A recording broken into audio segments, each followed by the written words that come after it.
I really wish I had music to play, and I don't want to play someone else's music just in case. Wouldn't do to get sniped right at the beginning of the stream, would it? Certainly wouldn't do. Hello, everyone. Baphomet, of course, hanging out over in the website chat, and then we have Mariana in the YouTube chat. Pretty slow start so far. Is it because I didn't put my name in the title?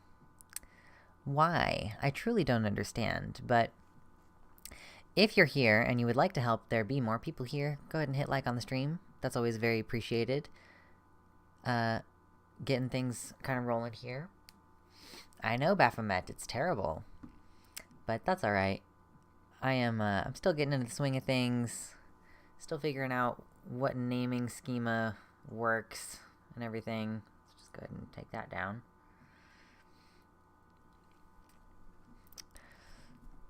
So how has everyone's day been? Oh, hello, it's Gayfesh. Hello. You're here for the, single digit people coming in, hanging out early. Very good stuff. And we have Luke. I think Luke in the YouTube. Very good stuff. Early gang, Earl gang. True. I think that I can feel my entire lymphatic system. The Y key sticks. That makes sense. I am getting, seasonal allergies for the first time in my life these last couple of years. Hello, Dank Cat Lord. Welcome. At least I was talking to my doctor about some symptoms I was having last year, and he was like, yeah, you're, in your late 20s, you're probably getting seasonal allergies. And I was like, okay, great.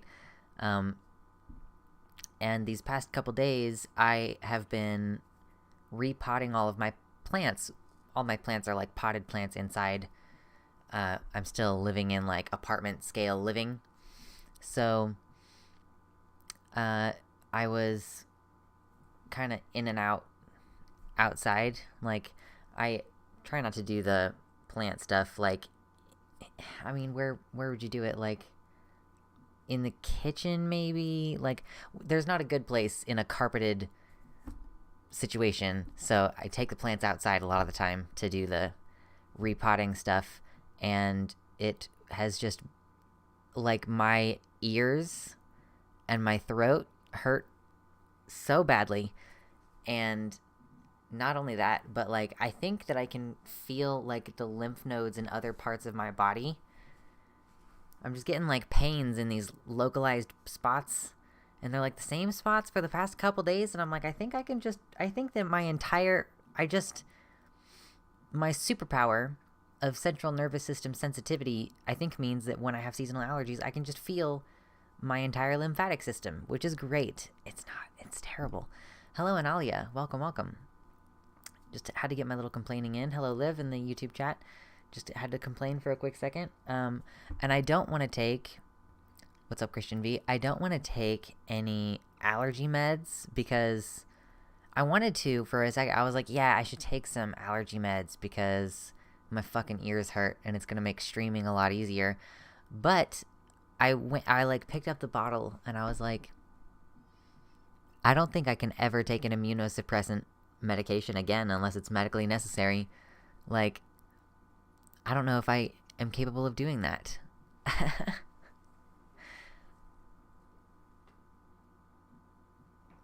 Sarah Lynn Culture Geek says, put down cardboard to do plant transfer. Yeah, that's a good point. I do like going outside.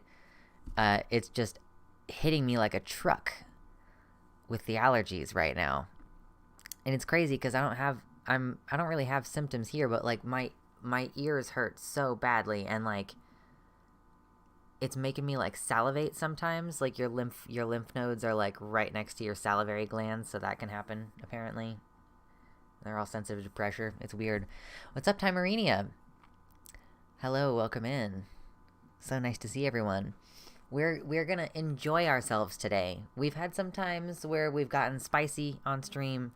We've had some times where we've been low-key chill, playing some games on stream. Today, we are going to be trying to enjoy some good news and kind of keep that vibe going. That's the goal today, at least. Hello, Mersh. Welcome. Yeah, and Old Woman Josiah, I've never been spicy. I would never be spicy. Whoever said so. Libel, slander. How dare you? But, yes, today, trying to keep the good vibes up. I just am, like, dealing with some symptoms. But I'm super enthused about, like, so I kind of downgraded a little bit my collection. I had a bunch of little, like, startlings that I had been letting grow for a while. And I was like, some of these are working out, some of these are not. Like, some of them are just, not sparking joy or whatever. So I kind of eliminated several plants that are technically part of my collection, right? And then I also went ahead and, like, I was buying cactus soil because I ran out. You're supposed to repot your plants, like, with new soil about once a year. Most of them anyway, because they draw nutrients out of the soil, even if you're fertilizing them, which you're supposed to fertilize them throughout the growing season if you have potted plants. So I had to buy more cactus soil because I was running out. And I also bought a couple plants while I was out. They were not very expensive. I got a cherry tomato plant. I think it's actually 2 cherry tomato plants. Like, if I really wanted to, I think I could separate it. But I think for now I'll go ahead and leave them together. And the other one is a primrose, which is, I think it's just a common primrose is the one that I got, and it has purple flowers. It's quite lovely. I managed to kill a cactus for lack of water in college as an undergraduate. Are you sure, Mersh? Like, I've heard more often that cactuses die from overwatering. Plants are so nice and good, yes. It feels good to get your hands into the earth. You're technically supposed to, like, wear garden gloves or plastic gloves or something while you're handling soil and shit. But, it's still pleasant. So all of my plants have been moved into bigger containers, all the ones that needed repotting anyway. Some of them I had done more recently. So, yeah, that was quite a nice way to spend most of yesterday and then a bit of this morning. So I'm excited for spring. I'm gonna move some of them outside, I think. Probably not all of them, but I'm probably gonna move a couple of them outside. The cherry tomato plant probably gonna move outside, but... Oh, you placed it next to the window near your desk and forgot about it till winter break. Okay, fair enough. Yes, cherry tomatoes are delicious, first of all, and having some that provide is definitely awesome. I had a jalapeno plant, but it caught thrips, and thrips is like a don't even throw this in your compost kind of problem. It's like a throw that in the garbage kind of problem. So I let it dehydrate itself to death in my bathroom.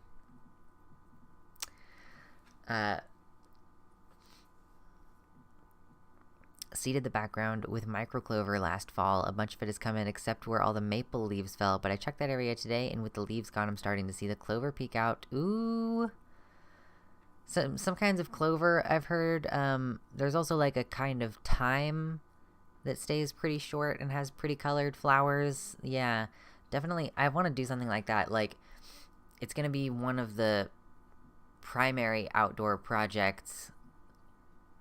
I really want to, like, when I eventually have my own yard, I'm just going to do the bullshit, like, if you envision it, it'll happen kind of thing. So I'm just going to say, when I have my own yard, like when we own a house and have my own yard, our own yard, I do want to set it up to where there's like, I like the idea of having there be like the 4 elements and then quadrants. So like in the fire area, you'll have like a brazier or a couple torches or something as decoration, and then also like desert plants probably.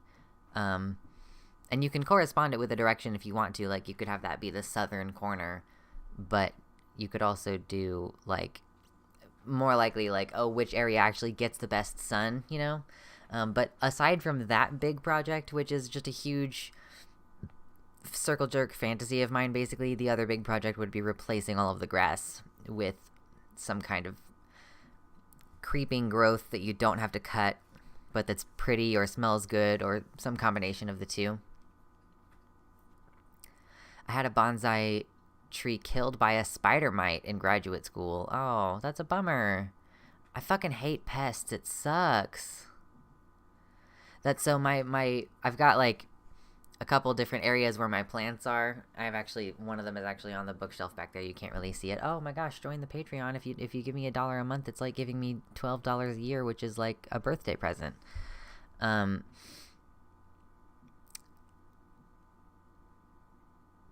Shoot. Yeah, so the new plants are in quarantine though, for a few weeks at least. Does anybody else get plants and like do plant quarantine just in case there's pests or funguses or something? Because I don't know how long you should wait. I'm guessing like at least 2 weeks, and be observing them and making sure that there's not like junk on them. There's no like pests or whatever.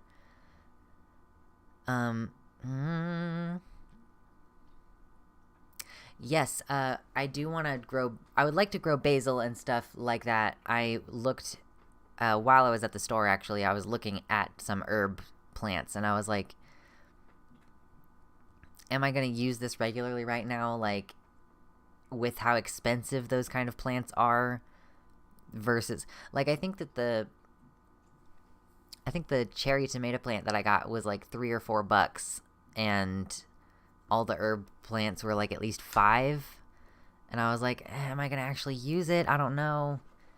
Do I actually need it? Not really. The only thing that I've cooked recently that calls for fresh herbs called for fresh thyme. And like, I don't really like how thyme looks, so it's not like high on my priority list.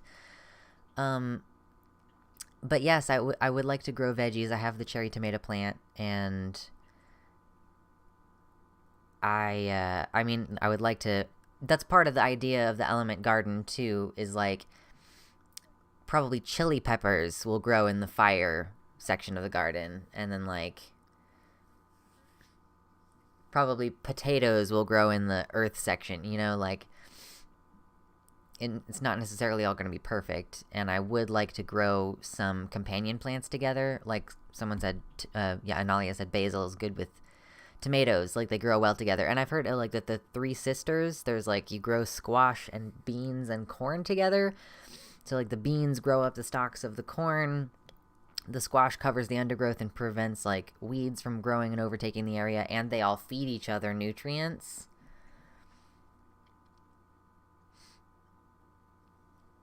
So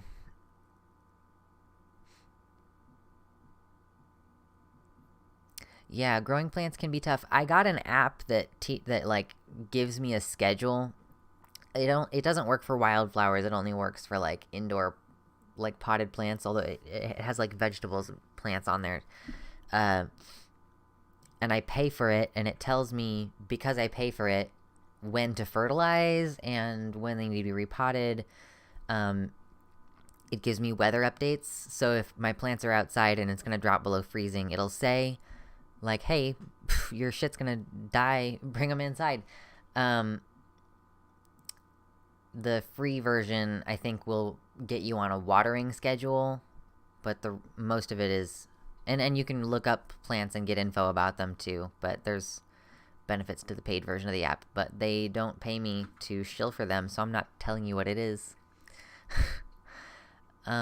Growing bell peppers in buckets sounds like fun. I did have a bell pepper plant that I tried to rescue for most of last growing season, but it didn't go anywhere.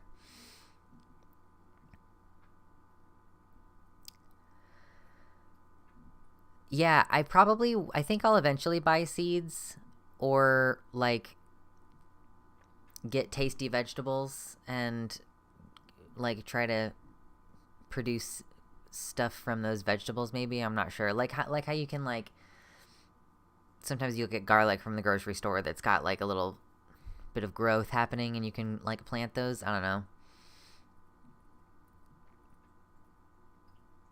Are bell peppers considered expensive? I don't know. I mean, I buy them. I just don't know, like, I can't tell, like, what is considered expensive.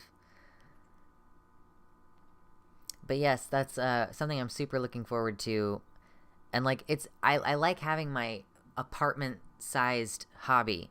It's nice having, you know, like, this, like, the paganism shit. This is my altar. Like, this is a hobby that is at the scale of an apartment. I've, like, really figured out how to get it to like work for me in this environment, and I've kind of like figured out the same thing with the plants, where like I have a shelf that like I've mounted the lights to, and like they're pointed in a certain way so that parts of the shelf get like full sunlight and parts of the shelf get partial sunlight.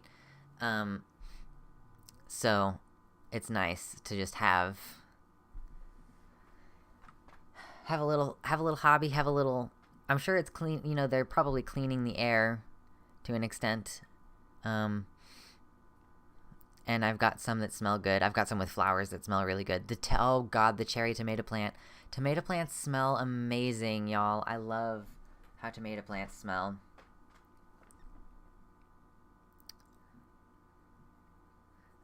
Yeah, gas prices are they're pretty expensive where I am. I'm in the Midwest, so probably not as bad as it is on, like, the coasts, but...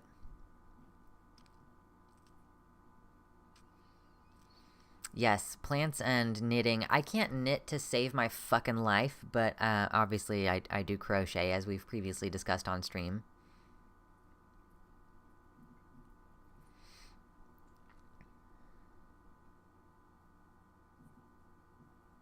TMM in YouTube chat says, I tried browning potatoes, but it didn't work. I'm very confused. So, I don't really have a whole lot else going on news-wise. Hopefully everyone is doing well. I think it's been a pretty good week, you know? We've seen some pretty hilarious shit happening on Twitter. We've seen some good news with regards to a couple of these laws that have been targeting trans kids and stuff. Yes, exactly, Emma. We are winning and winning and winning and winning. I've also been spending some time listening to the testimony of nominee Ketanji Jackson Brown. Jackson Brown? I cannot remember for the life of me. Brown Jackson, I think. Regardless, she's awesome. I've been listening to her talk for like 3 days. I missed the first day, and I caught most of the second day, and then yesterday of the hearings. Wow, my ear hurts. So I really have enjoyed that, really appreciated it.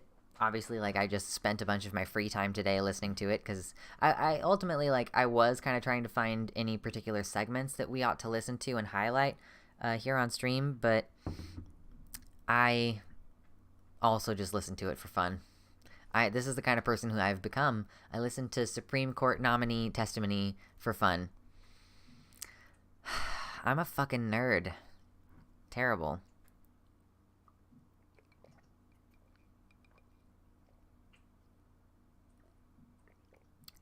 Okay. So I realized today that I can't do like full 45-minute to an hour long openers, like ramp up vamping time to my streams, because sometimes my streams only last for a couple hours. So, God, we are not keeping people today. You gotta let me like ease into it and chill first, you know? Yeah, I'm sure, Mersh, that if more people were to listen to the politics stuff, they would certainly be making more informed decisions. At least I would hope. It would be pretty silly if anyone was convinced by the behavior of the Republican senators, frankly. Pretty I really wish that, I don't know, I almost kind of wish that we could call out each other's bullshit the way that they do in Parliament, like in the UK. I don't know, that would be pretty fun. Anyway, I think where I would like to start our actual kind of like stream coverage, it's not gonna take very long, but I wanted to share something with you all that I hope will lift your spirits. And that's what we're trying to do, is set the tone to lift our spirits. We're trying to think positive thoughts. We're trying to remember that it's not all L's. We don't have to exclusively take L's, all right? We're going to take some W's, and we're going to roll with them, all right? This one isn't, like, officially a W. It's just spiritually a W, all right? So I haven't listened to this with sound on. Let me make sure that this is all mixed correctly so that I don't blow anybody's shit out. Ideally, I would like to not blow everybody's shit out. Spirit lifting vibes, yes. Yes. Alright, let's do a little switcheroo. We are over here on the Twitter. And let me move this to make sure that I can see. Okay, so it's a TikTok. This kid posted, my school had a walkout today because of the Don't Say Gay bill in Florida, and this is how it went. I don't know that the school is in Florida. They don't say, I don't think, but. My school had a walkout today. Holy fuck, it's so loud in my ear. Whether it's loud in your ear or not is not as consequential right this particular second. My apologies. Let's try again. Because of the Don't Say Gay bill in SL, and this is how it went. The news is here.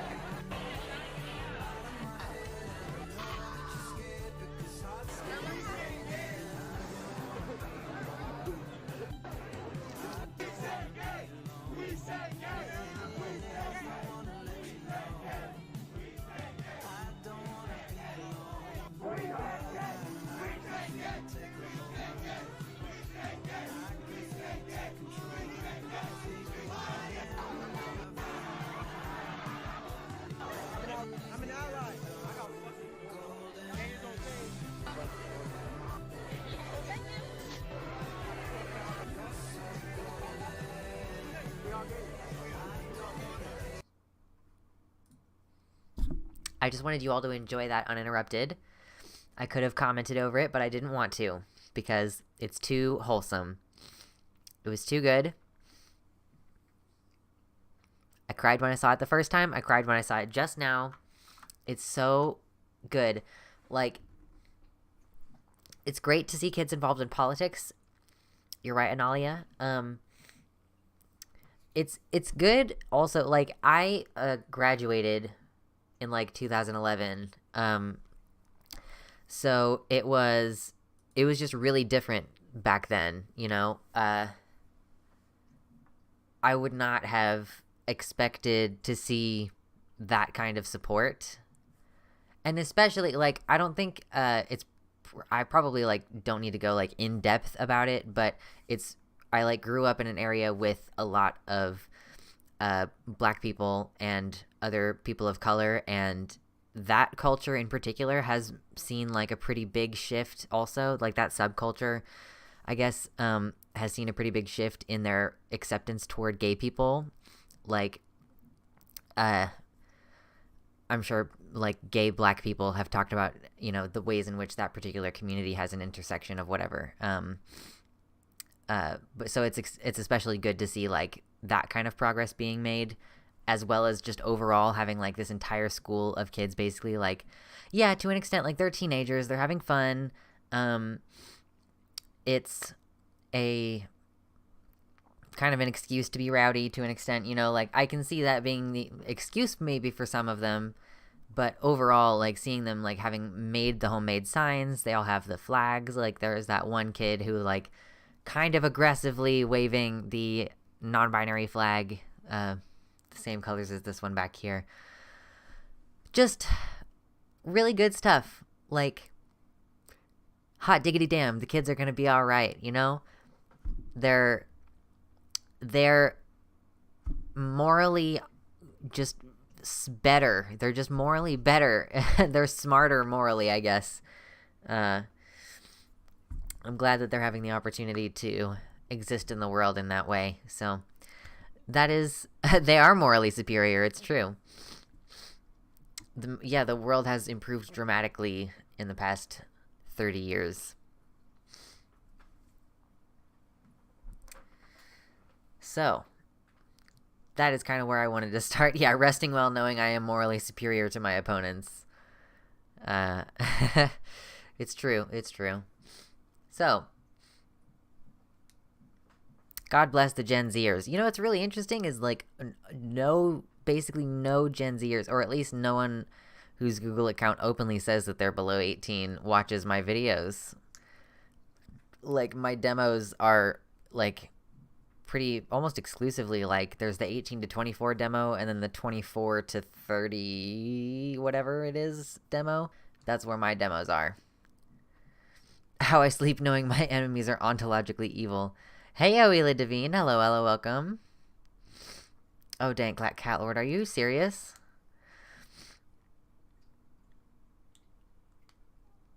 Yes, just got off work, now to ride my bike home. Very nice. I guess, yeah, okay, so we do have a couple Zoomers here.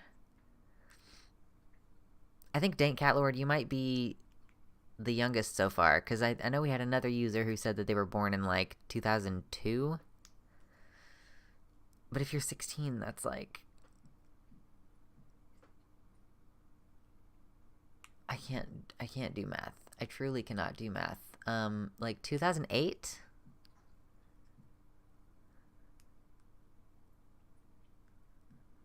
Oh, your Google says you were born in 1870?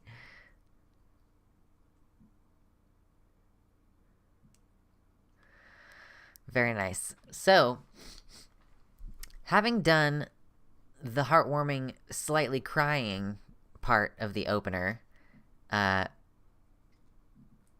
don't want to rush too quickly through these things, but I do think that I'm ready to shimmy along.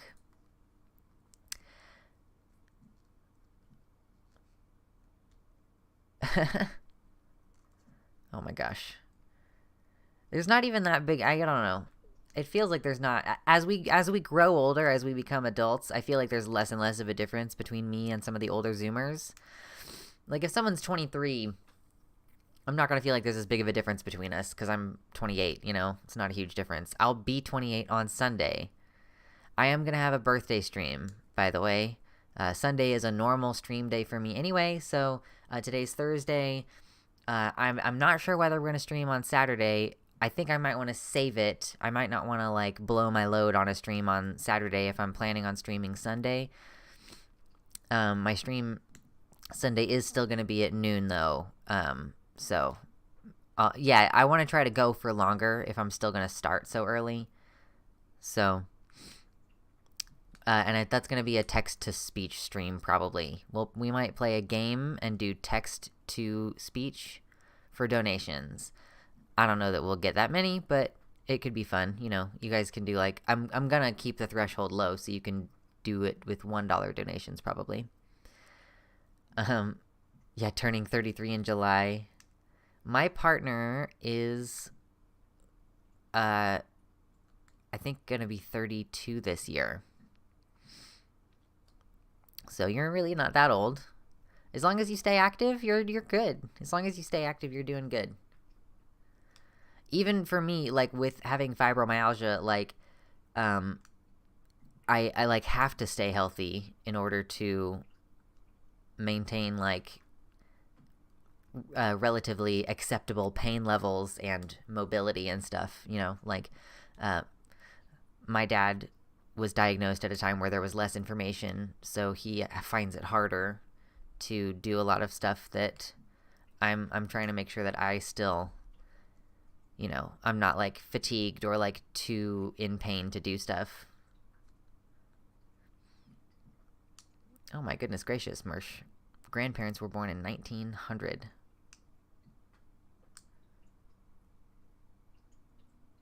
I should get a treadmill desk. Treadmills are actually not as good for you as going on walks. So that's the form of exercise that I'm easing into, is going on walks. I downloaded Pokemon Go so that I would, if I needed to really incentivize that, or like it's an excuse for me to get out. Really, it's been a little bit chilly this week. It's been a little bit too chilly for me to want to go on a walk and expose myself to the wind and stuff. But yes, that's been the form of exercise I've been going with, and it's pretty good so far. Oh, diagnosed with gout this year. Can never ever eat meat again or drink beer or wine. Fuck that.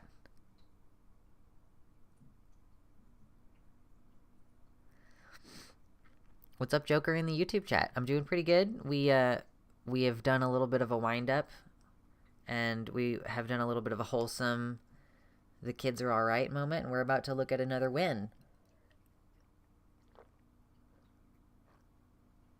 That's all we're looking at today. All we're looking at today? Wins. No L's. Only W's.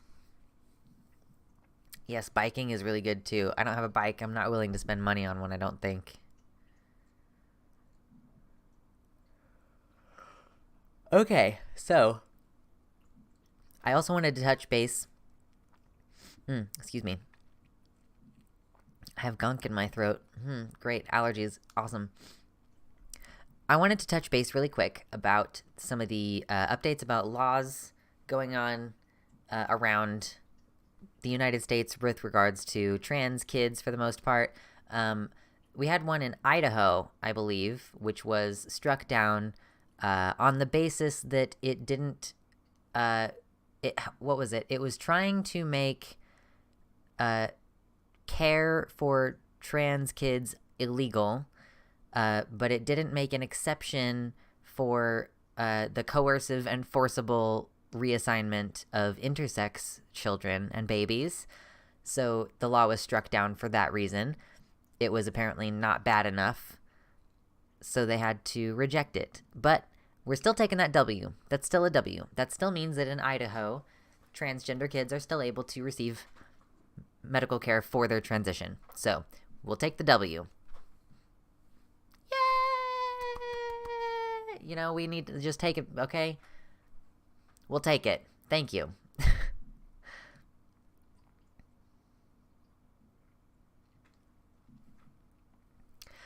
The other one that I heard about was a law in Utah, which was vetoed by the governor, reportedly. And I wanted to go ahead and read the letter from the governor, and I'd like to read it with you. So let's just do a little switcheroo, get some things back in order here. Okay, so Governor Spencer Cox of Utah this week signed some bills and vetoed one. So Governor Cox vetoed... Oh, this is a very bad alignment for you all, isn't it? I am just going to have to scooch the chat over a wee bit. Please pardon me. We're just going to scooch the chat. Oh, nope, that's the wrong thing. Please forgive. Nope, no. What are you doing? Okay, yes, that's what I wanted. Thank you. Perfect. Okay, can you see that a little bit better? Hopefully it's a little bit better. It's still not great, but it's a little bit better. Governor Cox vetoed HB 11, student eligibility and interscholastic activities, and sent an explanatory letter to the House and Senate, which is attached here. You can also read it below. The Honorable J. Stewart Adams, President of the Senate, and the Honorable Brad R. Wilson, Speaker of the House. Mr. President and Mr. Speaker, I believe in fairness and protecting the integrity of women's sports. I know both of you are committed to these same ideals and that we have worked very hard together to resolve the many issues surrounding transgender student participation in sports. Unfortunately, HB 11 has several fundamental flaws and should be reconsidered. Because the bill was substantially changed in the final hours of the legislative session with no public input and in a way that will likely bankrupt the Utah High School Athletic Association and result in millions of dollars in legal fees for local school districts with no state protection, and for several other reasons below, I've chosen to veto this bill. Interesting. Yeah, because it would allow for people to sue the schools directly, I think is part of the explanation that he's giving here. The transgender sports participation issue is one of the most divisive of our time. Because there are logical and passionate arguments by many parties, finding compromise or common ground can be difficult. Sadly, there's very little room for nuance in this debate, but I hope you will permit me an opportunity to explain my reasons for vetoing HB 11. Utah has a history of trying to approach complicated issues in ways that bring collaboration and fairness. From immigration and criminal justice reform to LGBTQ protections and religious freedom, Utah has often shown an unwillingness to find new and compassionate ways, or an unusual willingness to find new and compassionate ways to solve the most toxic debates of our time. For this reason, I was heartened and encouraged to see legislators sitting down with LGBTQ advocates to work on a compromise that would both protect women's sports and allow some participation for our most marginalized transgender youth. No other state has done this, and we hoped that Utah could be the first. Cool. I guess. Yeah, Cox. As you know, the negotiations centered around the potential compromise of a commission of experts that would help decide on an individual basis which kids would be able to participate. The concept was fairly simple. For the very small number of transgender kids who are looking to find a sense of connection and community without posing any threat to women's sports, the commission would allow participation. However, the committee would prohibit participation in the rare circumstance of an outlier who could pose a safety threat or dominate a sport in a way that would eliminate competitive opportunities for biological females. Unfortunately, over time, the negotiations got bogged down debating the makeup of the commission and some of the language in the bill. While we were not able to reach an agreement on the commission, the bill sponsors did agree to remove some of the most troubling language.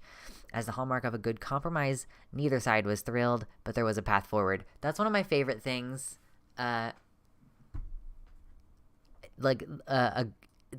staple, the hallmark of a good compromise is that both sides are a little bit disappointed in the outcome. Like, nobody got 100% what they wanted. Everybody is equally disgruntled after the fact. I like that. So, let me make sure that this is not going to be just boring and long. Okay, we might need to skip around just a little bit.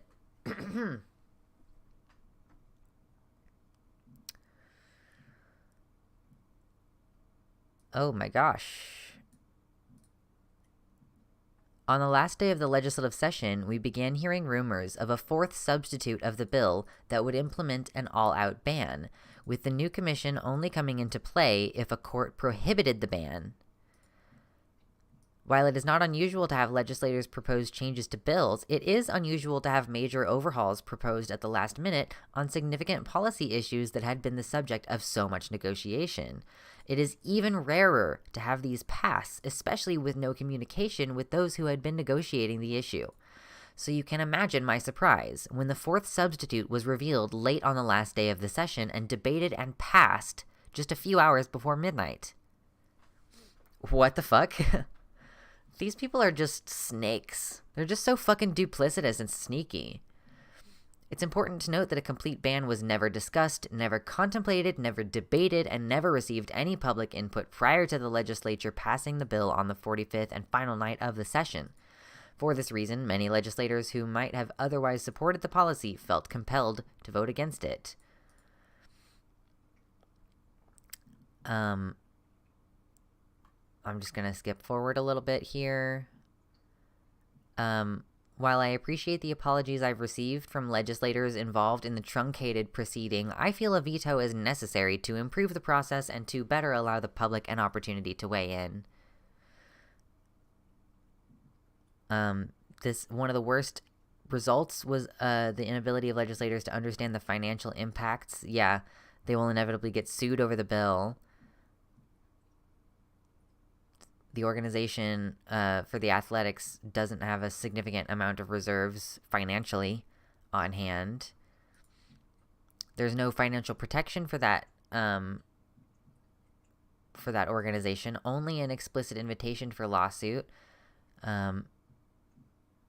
Basically, yeah, just like opening the state of Utah up to losing money from the public funds of the school system, you know?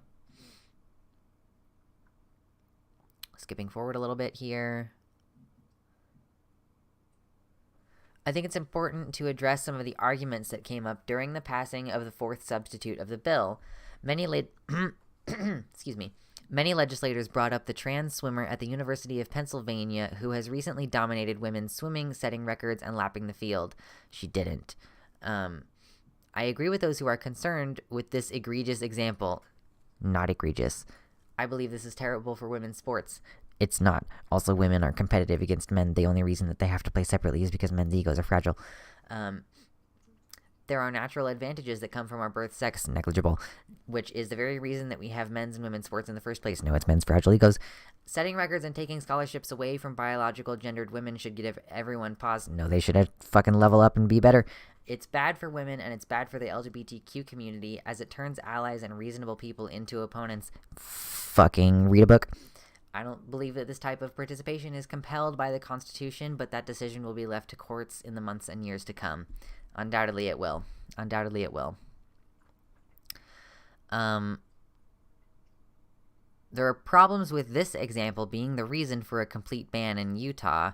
First, this bill would do nothing to prevent that example, as HB 11 only applies to high school and middle school and does not impact collegiate athletes. And second, if there was a similar example in a Utah high school, the proposed commission would prevent it from happening. Indeed, that is the very purpose of the commission. It would attempt to protect both women's sports and allow our most vulnerable an opportunity to participate. That's to reiterate, they were going to establish a commission to, judge the bodies of these teenagers to determine whether it was appropriate for them to play against men or women in these gendered segregated sports. Let's see, where does it go on with the... Yes, interestingly, the very legislator who introduced the fourth substitute of the bill called the commission concept brilliant, and then later introduced this substitute that just called for a complete ban, which is interesting. I do not know if the commission would completely solve this divisive issue, but I appreciate the innovative and respectful approach that it offers. I guess it's kind of creepy and weird. Actually, it's very creepy and weird. Why are people so creepy and weird about trans girls' bodies? I also believe there is a broad misunderstanding around the current rules regarding transgender participation in sports. In particular, from the testimony of many, there seems to be a belief that any biologically born male could simply say he was transgender and begin participating in women's sports. This is incorrect.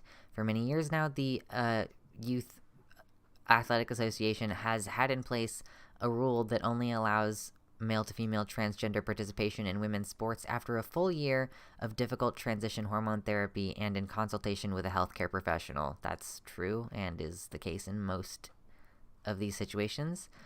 This has likely prevented some participation and helped to even the playing field. As a representative of the, stated, as we read the science right now, we like our policy. This year we have 4 students who have gone through our paperwork and we have not had any complaints from any other students or families or school administrators. I should note that while I have some reservations about a policy that requires or incentivizes these transitions, it is the policy in place. Fucking weird, champ. One more important reason for the veto, I must admit I'm not an expert on transness. I struggle to understand so much of it and the science is conflicting. Not really. When in doubt, however, I always try to err on the side of kindness, mercy, and compassion. I also try to get proximate, and I am learning so much from our transgender community. They are great kids who face enormous struggles. Here are the numbers that have most impacted my decision. 75,000, 4, 1, 86, and 56. 750,000 high school kids participating in high school sports in Utah. 4 transgender kids playing high school sports in Utah. 1 transgender student playing girls' sports, which means that the other 3 trans kids are boys. 86% of trans youth reporting suicidality, and 56% of trans youth having attempted suicide. 4 kids, and only 1 of them playing girls' sports. That's what all of this is about. 4 kids who aren't dominating or winning trophies or taking scholarships. Yes, keep in mind, everybody, it's okay if trans people play, but it's not okay if they win. 4 kids who are just trying to find some friends and feel like they're a part of something. 4 kids trying to get through each day. Rarely has so much fear and anger been directed at so few. I don't understand what they are going through or why they feel the way they do, but I want them to live. And all the research shows that even a little acceptance and connection can reduce suicidality significantly. For that reason, as much as any other, I have taken this action in the hope that we can continue to work together and find a better way. If a veto override occurs, I hope we can work to find ways to show these 4 kids that we love them and they have a place in our state. I recognize the political realities of my decision. Politically, it would be much easier and better for me to simply sign the bill. I've always tried to do what I feel is the right thing regardless of the consequences. Sometimes I don't get it right, and I do not fault those who disagree with me, but even if you disagree with me, I hope this letter helps you understand the reasons for my decision.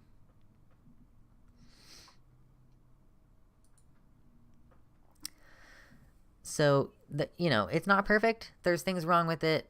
There are things about it that are objectively kind of fairly disappointing, but overall, like he says, he's not an expert, he don't understand all of it, but what it comes down to at the end of the day for this man is a view of how the law can negatively impact the well-being of the kids, so he's concerned with their ability to participate as, equals among their peers, and it's good to have someone who takes seriously the concerns about, the incredibly high rates of mental health issues broadly within, our population. So that, that's something that I really think is important. I don't know if anybody else has seen this happening the past couple of years more and more often, is that anti-trans people will make fun of this, and they'll be like, or maybe not make fun of it per se, but they'll say, you all are weaponizing the idea that kids might kill themselves in order to further your argument, and like, oh, here we go again with the kids and the suicide rate, like, whatever, we don't believe you. It just seems like I've seen people downplaying it, I think is probably the easiest way to put that, and that's really unfortunate. And it's really fucked up, actually, and I really do appreciate that. I don't even know if this dude, Spencer Cox, is he a, he might even be a Republican. Yeah, he's a Republican. But even this guy can grapple with the idea that it's a real serious issue. It's not fun and games, we're not trying to get bogged down in that. It's a good thing that is being taken seriously. I appreciate that. So, yeah, no, the specific wording in the letter was still very disappointing. I appreciate when people say, I have no idea.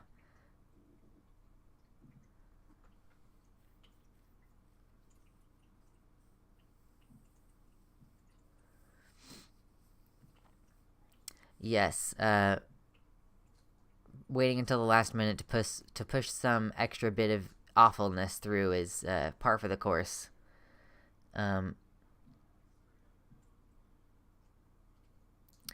What's up, Jupiter? I have not seen Vicky Hartzler's campaign ad. I would not be surprised that it's transphobic, though. I just think that, we are becoming a hot button issue more and more in general, and we may talk about it a little bit more later. I don't want to focus up on it too much today, but we did come up during the Senate confirmation hearing a couple different times, I believe, actually. Hey Oteo, yeah, Hey Oteo, that's in Utah. He was saying that there's only one trans girl. Yeah, how cruel is it to pass dumb legislation to target one person? Yeah, because of the state being so demographically religious, it's not surprising there are so few out young trans people. Yes, it is a cult, Mormonism.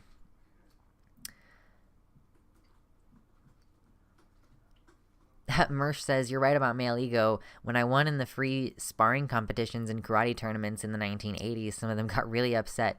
They didn't have separate women's black belt fighting. I was a teenager at the time. But they had to fight and sometimes lose against me. Yeah. We already went over it a couple days ago. I don't want to read through the whole thing again, but we looked over a tweet thread from Dr. Becker. I can't remember her first. It might have been Sarah. Dr.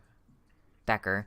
And she was talking about how the women's sports category has historically been segregated after a woman participates in the regular category that hasn't had an explicit segregation rule, and then win or compete, come close, be competitive, and then it's after that point that women are usually disallowed, and then a separate league is created for them to be segregated into. So individually it's happened multiple separate times. So on the whole, women's sport exists as a separate category, not because they would never win if they were forced to play against men, but rather that they would win and challenge men's supremacy in the sport, which, God forbid, might lead to the questioning of men's supremacy in general. So it is propaganda and a lie.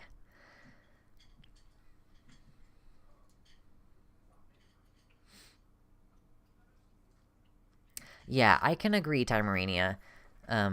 It would be nice if people in that position would not make claims, for example, stating that it's unfair for women's sport to have trans women playing. Just stick to the I don't know and leave it there. That would have kept it more positive. I agree. But overall, when old white Republican men come out on the side of we shouldn't be doing this, I think that's worth celebrating. And in this case, I don't know if they have the majority required to overturn the veto, but I mean, it was on the last day of the session, so I don't know if they will be able to revisit it next session, or if a veto at the end of the session means that the bill is just dead until they start over. I'm not sure. Someone would have to correct me on that, but I know that when we talked about, or I don't remember if we talked about it on stream, honestly, but when the Arkansas governor vetoed a similar bill in Arkansas, I think it was, the legislative body overrode his veto. So the law came into effect anyway. Some would say his veto was performative because it was obviously going to go that way anyhow, but it was still not something that's going to go well with your constituency, I should say. Yeah, they don't want the avalanche of lawsuits from both sides. True.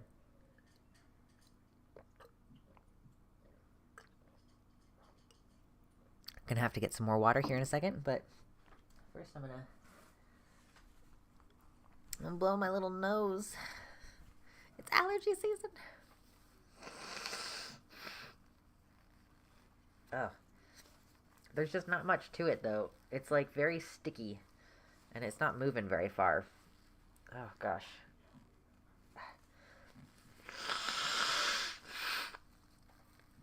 Okay.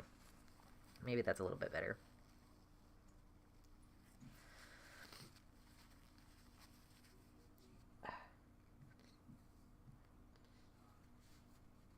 Okay.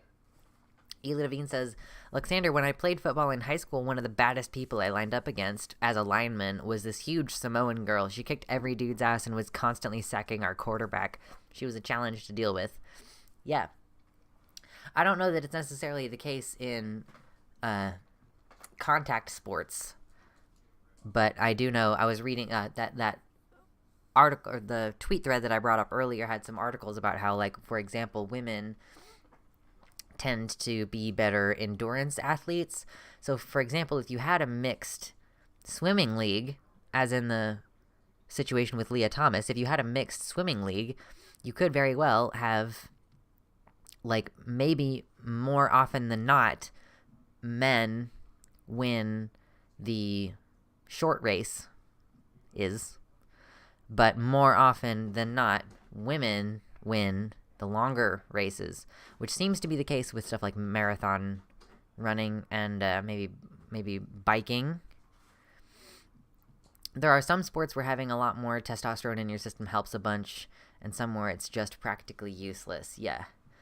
And there's sports where being taller matters and being shorter makes you lose more often, and where weighing more gives you a more of an like. Listen, sport is inherently it's an inherently discriminatory thing. Like, someone who is like 4'6" is just not going to be competitive at basketball.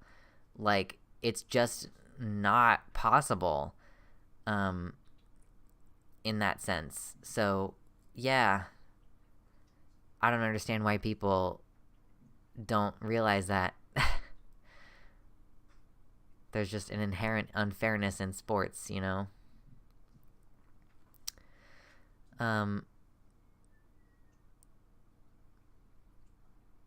Oh my gosh, Mersh said, a football coach in Lynchburg City Schools confided in me once that he wished that he could reverse the cheerleaders with the footballs in order to win.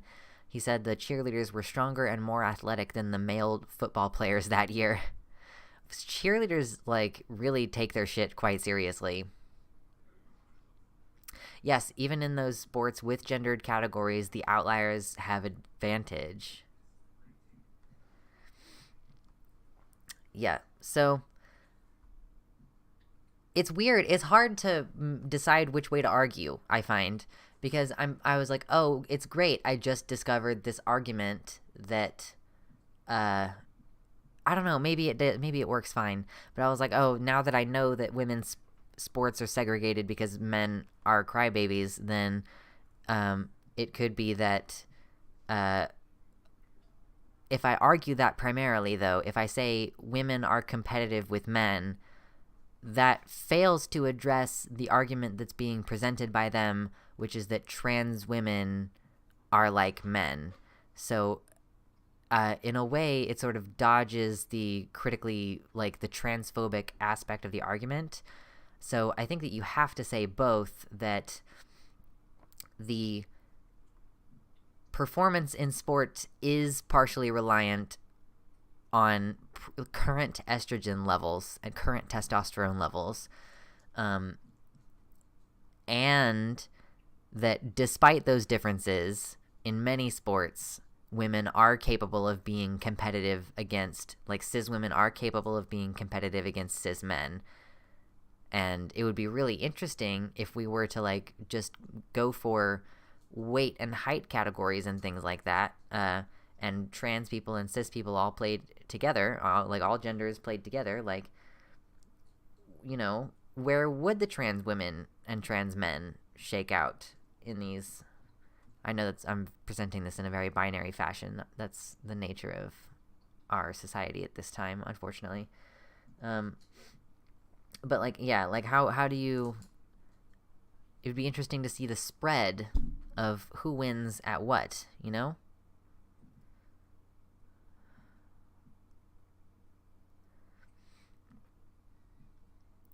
There's also the environmental aspect we are missing. Even if males and females were exactly the same 100%, males will still have an advantage because we as a society assume they do, unless that leads to difference in treatments and outcomes. I was wondering about that, Ela Devine. One of the articles that that person whose Twitter name was Dr. Becker shared said that men tend to develop beliefs in line with women's equality when they play versus women in sports. And I was kind of wondering if it would go the opposite way, if women will be more driven to perform even more and push past their current limits if they were able to play against men, rather than being relegated to a second-class category that is, frequently treated with less sincerity and less interest. It's kind of an easy joke in lots of media that I've seen, at least, that, the WNBA sucks and is underfunded compared to the regular NBA, the MNBA. Yes, unfortunately, there's no non-binary category. That's what we need. That's why we need to just eliminate the categories.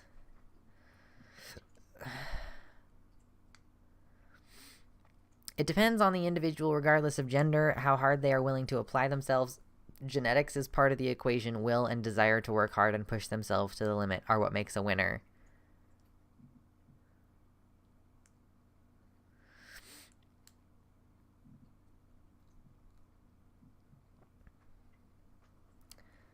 Yeah, if you were to treat women and men's sports the same way, that would benefit women now, insofar as the categories still exist. Men's trainers currently, as Hila points out, are better trained, get more money. We train them at a younger age. Yes, there are lots of non-biological factors affecting this. Girls often have to, work against social pressure in order to continue playing. You know, Obviously there probably are plenty of lesbians who've played softball, but it is also a stereotype. I know there are straight girls who've played softball because my mom played softball. So if, she were targeted by that joke or whatever, it would be rather unfortunate, and it would be misdirected, and it would be one of many factors that would police women's gender expression. It's not at all uncommon to treat women doing anything as like, oh, you're losing part of your womanhood, you're a lesbian, whatever.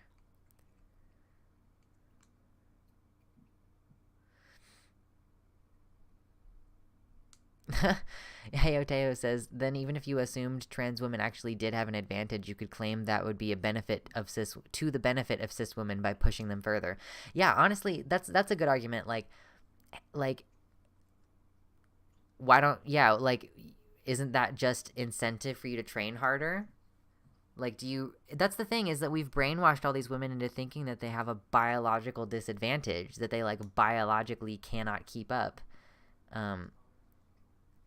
And we just reinforce that belief, Yeah,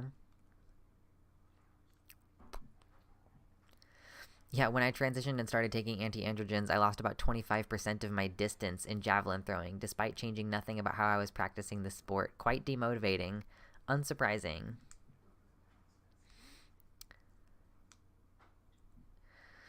So, yeah. It's an interesting discussion to have, what factors go into it. But, ultimately it just makes the most sense to me to do, no gendered categories and maintain height and weight divisions, basically. Whoa, Emerald Queen got a tier 1 subscription. Thank you, Emerald Queen. That's really cool of you. Enjoy your orange name. I think I'm gonna change the colors on the names, but for now we're just gonna leave that the same. But that's really generous of you. I appreciate that. Hey hello. What else did we have to talk about today? Wow. Do any of you ever have, your eardrum, twitching? As best as I can tell, that's what's happening. My eardrum is, throbbing. And it's not a great time.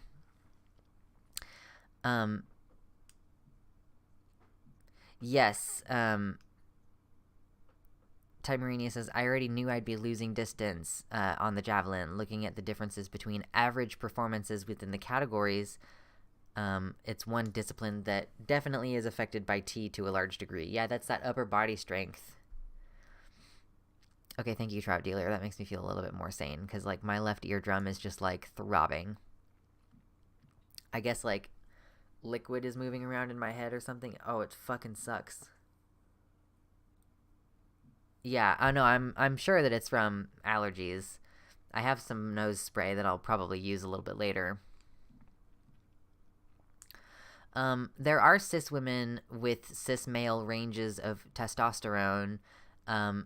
Interestingly enough, a lot of them are black women.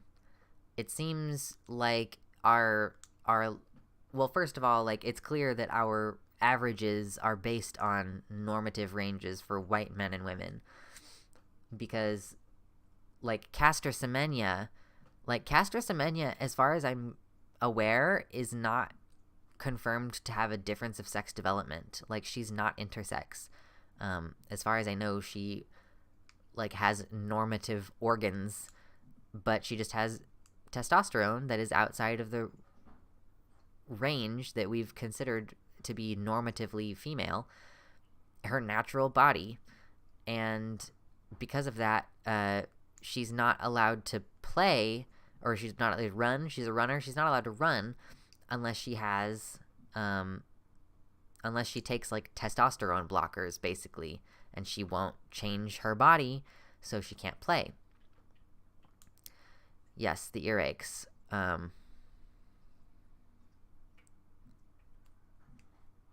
Oh, interesting. I'm stronger than most cis women because I'm biologically intersex with higher than average testosterone. Is that PCOS, Mersh?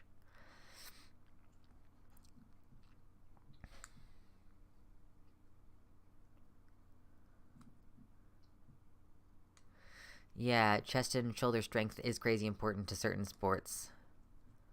Oh, PCOS and mosaicism. Okay, that's cool. Yeah, I haven't been diagnosed, but I suspect I have PCOS, for various reasons. Oh my god, my fucking ear. Okay. So, I guess one of the other things that I wanted to go over today is I don't know that we're gonna have very much that we can go into about it because it's just fun for funsies. Can we just talk about how Keffels is out here like sniping people's careers right now? Keffels like seemingly is the reason that Destiny got banned off of Twitch. I don't these are people that I don't know if any of people who follow me know who they are. And like Keffels is kind of like outside the range of even other content creators that I am generally familiar with. Keffels has kind of kept herself separate. I guess she was like a big time shitposter, shitposting streamer for a while, and then she more recently just like decided to start doing really intense coverage of the bills, such as we were discussing earlier, like the Utah and the Idaho ones. And in that time, she has started to gain some notoriety and attention.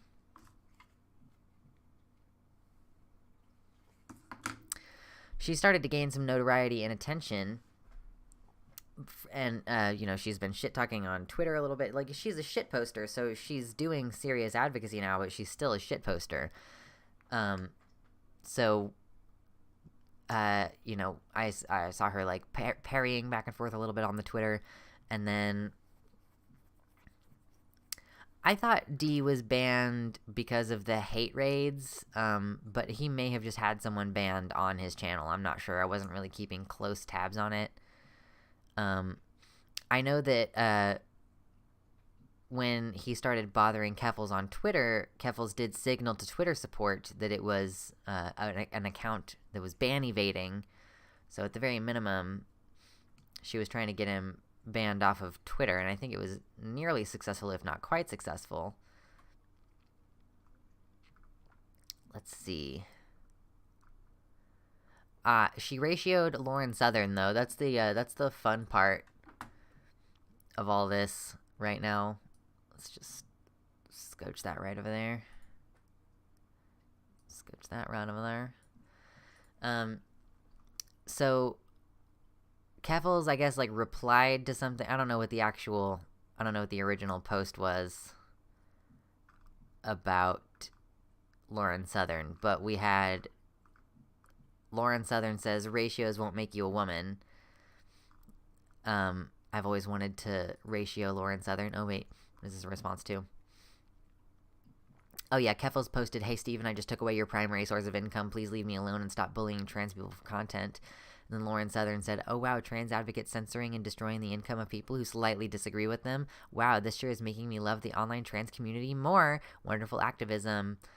And then Keffels just said, I've always wanted to ratio Lauren Southern in reply. I guess this reply was, like, she was saying, like, please, in this tweet, ratio Lauren Southern. And it worked. Well, this one has more quote tweets, but this one has, or no, that's quote tweets and retweets. This one only has 121 retweets. This one has 317. Yeah, successfully... Oh, she ratioed her 3 separate times? Yeah. So, Lauren Southern tried to post, like, ratios won't make you a woman, and then she immediately deleted it because Twitter would have come after her. Why didn't Lauren Southern take the L? She has 370k more followers than me, and I just ratioed her 3 times. Big account does not equal big engagement. So, that was pretty good. Oh, so, yeah, Lauren Southern says, deleted a banger of a tweet to survive the mass report. We'll live to fight another day. Enjoy this time with all the censorship power while you can. We all know it won't last forever. It's so fun to ratio people into getting mad and watching them almost sacrifice their own account because they can't let a transsexual own them.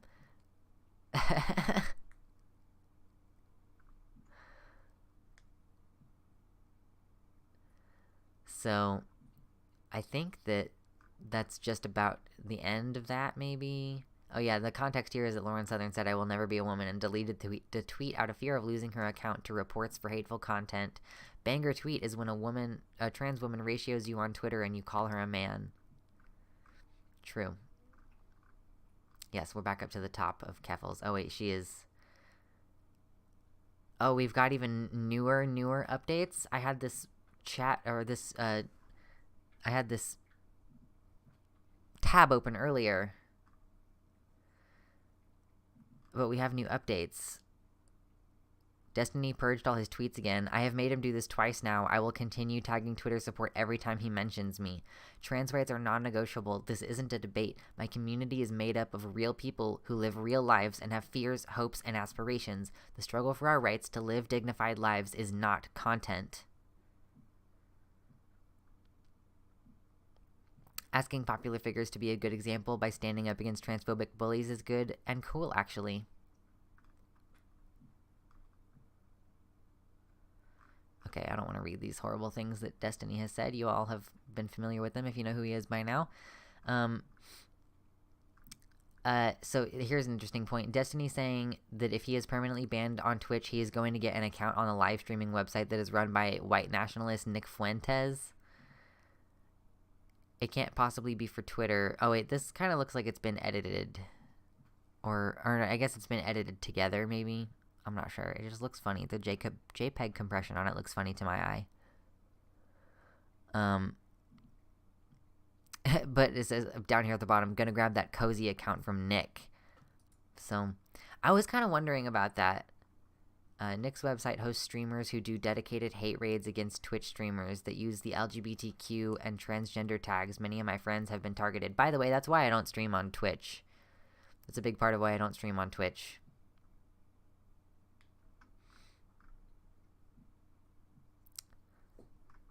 Lauren Southern about to start saying that this is unfair and that trans women have a biological advantage when it comes to ratioing people.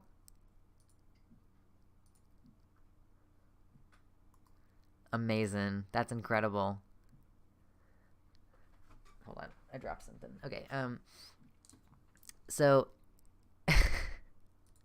that's pretty good shit. Again, I didn't know Keffels at all, but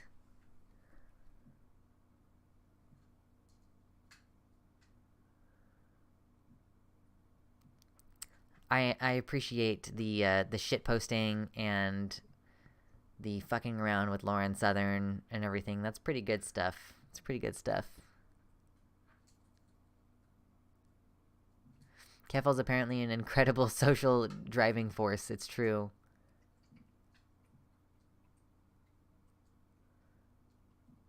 I'm a trans man. Do I have a biological advantage to ratio people? I want to use it for good. I don't know. You'll have to try it out.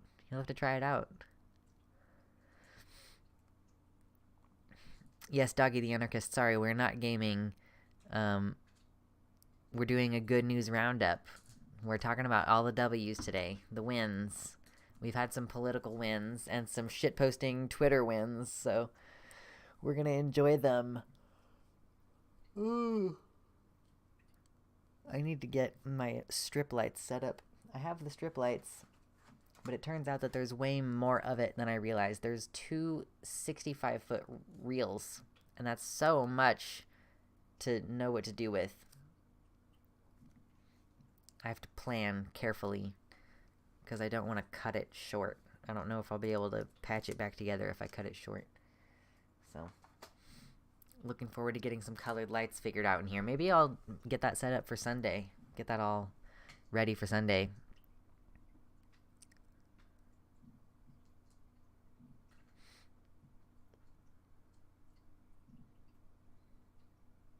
Well, Doggy, we've been going for like an hour and a half. We've talked about a couple.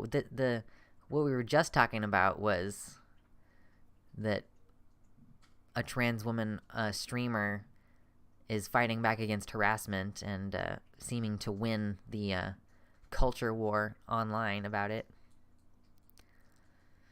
IDK what my gender is, can I use whether or not I can ratio people to figure it out?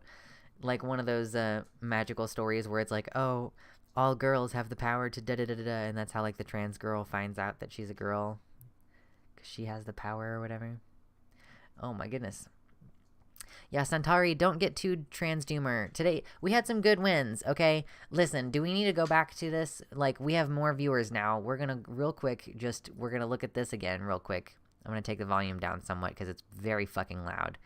But can we just take a second and look at how all these young people are coming out here in support of, like, this whole school had a walkout in protest of the Don't Say Gay bill. I don't know if this school is in Florida, but they're protesting that bill in Florida.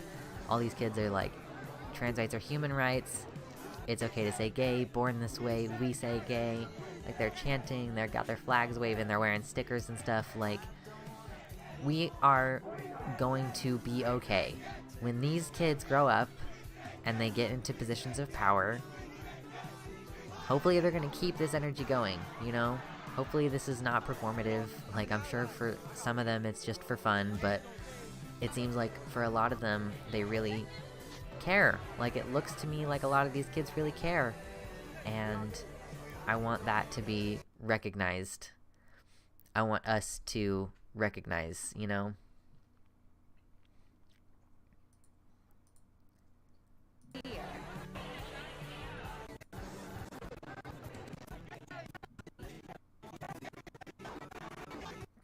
Like, there's hundreds of kids at this one walkout. So, just wanted to highlight that. Shit's changing. Shit's changing.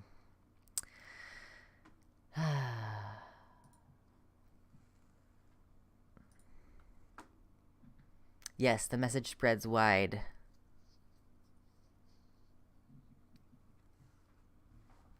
Yeah, Steve Twisp. I saw that something about Disney walkouts. I didn't look into details about what that was about, though. I am not, like, that invested in what Disney is doing because they do silly shit all the time, I guess.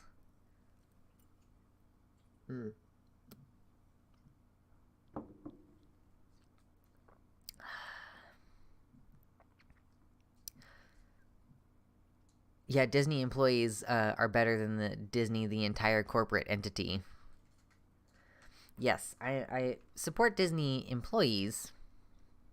Disney does what they think will make them money, period. True. Thank you, Robert, in the YouTube chat. I really appreciate that. I am hoping that as well. I think that it's going pretty good so far. For having this be the first, like, full month that I'm doing it, it's going pretty good so far. And my birthday is on Sunday, and I'm looking forward to that. I think it's going to be a fun time.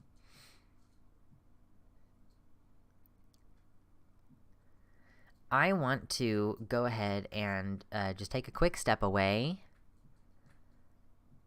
Yes, thank you, Mersh. Yeah, my actual birthday is Sunday, and that's the actual day that we will be having another stream after this one. Because I wanna preserve my energy on Saturday, so that we can go for a good long while on Sunday. That'll be a fun text-to-speech stream. I'm turning 28. Yes. Aries gang, rise up, I guess. I don't care about astrology at all. Not even remotely. So,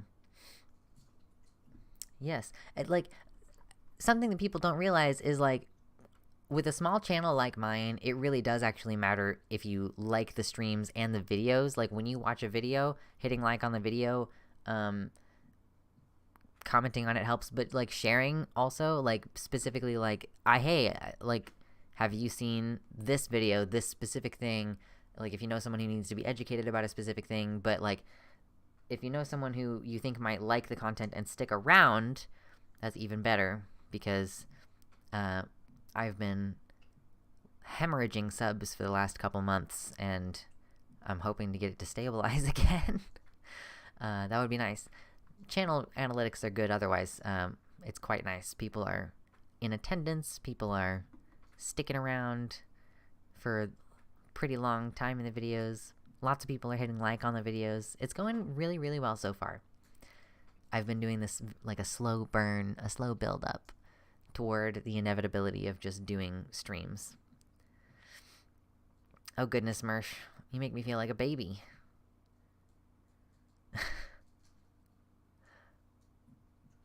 Organic growth. Yeah, I think my biggest hurdle thus far has been not networking. So I'm working on that. We don't have any dates or anything set for it yet, but there is a preliminarily, Demon Mama is going to have a like all day trans stream where she's gonna, I don't think it's gonna be a panel. I get the impression that she's gonna rotate guests in, but even if it was kind of like a rotating panel, that would be cool. And she invited me, and that's really fun. I think it's gonna be good. I did that. I did a panel with Goddammit Malcolm and several other people on there. We've had a couple small stream friends over on our stream here. So building those connections is really good stuff. I think it's really awesome. And I've been trying to be in other people's stream chats and friendly DMing a little bit. I don't know how well it's going so far. I wonder if people think that I'm a fucking weirdo. Frankly, I'm trying not to be a weirdo, but I do like want to make friends and I'm bad at it. So I need to collaborate with people, like socially and on channels collaboration, like both.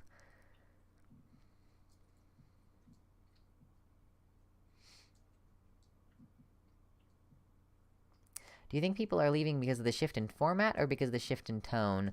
Probably both. I know that for a while it was that I was just having a lot of the protocol that purges bot follows is triggered when you upload a video. So in February it happened a lot because I uploaded a lot in February and we just had the protocol running frequently.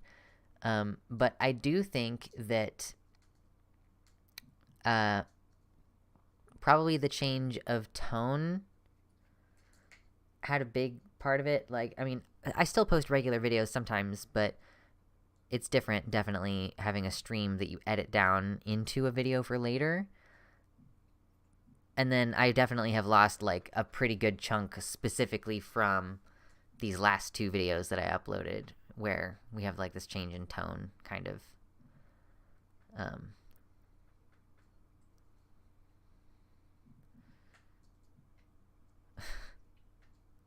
Is there a single streamer who isn't a fucking weirdo, though? Like, you're in good company, they shouldn't judge? Yeah. I just mean, like, I don't want people... Like, by weird, I don't, like, want people to think that I'm just trying to ingratiate myself with them for the purposes of I want to be successful in my stream. Like, it's clear that while I am, like, not, like, making...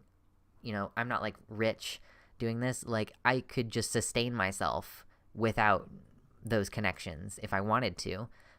It would be more beneficial if I was collaborating with people professionally more, but more, like, I do want to just be personal friends with people. And I don't want people to think if I'm messaging them that I'm messaging them for the primary purpose of advancing my streaming career, because that is, like, a cool but secondary aspect to, like, there are unique things about being a streamer and being a creator that you all don't you cannot empathize with unless you are also that, Yeah, I don't want to be seen as a beggar or a clout shark, and like I don't have the ability to discern where that line is, and I'm sure it's different for different people. But this is one of those things when I'm talking about like the social difficulties that I have, is that, you know, I don't know if I'm being overly familiar. Like I don't know very many people because I don't get close with people. And I don't want people to think that now that I'm suddenly showing more interest in doing that, that means something weird about my intentions. This is, I can't believe that I ever had any doubt about being autistic, because this is like a really consistent struggle that I have where I'm like, there are social rules that I don't understand. Can I leech off of your success one day in the future? True. Thanks, JC. In the YouTube chat. But yes. Anyway, I'm very excited about being asked to join Demon Mama on her little trans all day panel, whenever that is that she's going to be doing that. I'm excited. I will let you all know when that is as it's coming up. I don't know if I will stream concurrently or not, but it'll depend. But it'll be good. Yes, it will be good. I was going to do an event in her Discord server, and I just ended up feeling really sick that day that we were supposed to be doing it. So I bailed at kind of the last minute, and I felt bad. Sorry, Alora. In retrospect, again, I am sorry, Alora. I feel bad about it. It was partially that I didn't think of it until only a couple hours before, and then I was like, oh no, I already feel pretty bad. So, I'm excited to talk to Demon Mama. It'll be a good time. And generally, otherwise, I'm having fun. I'm having a lot of fun. I felt better today having more of a plan. We're not done with the official part of the stream. The official part of the stream is going to continue and contain the we'll talk about a little bit about nominee Ketanji Jackson Brown and Brown Jackson. It's Brown Jackson. Jesus fucking Christ. Ketanji Brown Jackson. If we feel like there's any videos, any exchanges that we should highlight, that would be, I'll be open to suggestions. Can you please take Hassan's place as the biggest leftist streamer? I've had enough of that guy recently. I don't know hardly anything about Hassan. He's one of those streamers that I'm like, very hipstery. I'm like, he's too popular and I don't care about knowing who he is. So, yeah, I had been watching Ketanji Brown Jackson's various conversations with these different senators. Obviously, Lindsey Graham and Ted Cruz were, in my opinion, the worst. Although, who was the other one? Corbyn versus Corbyn,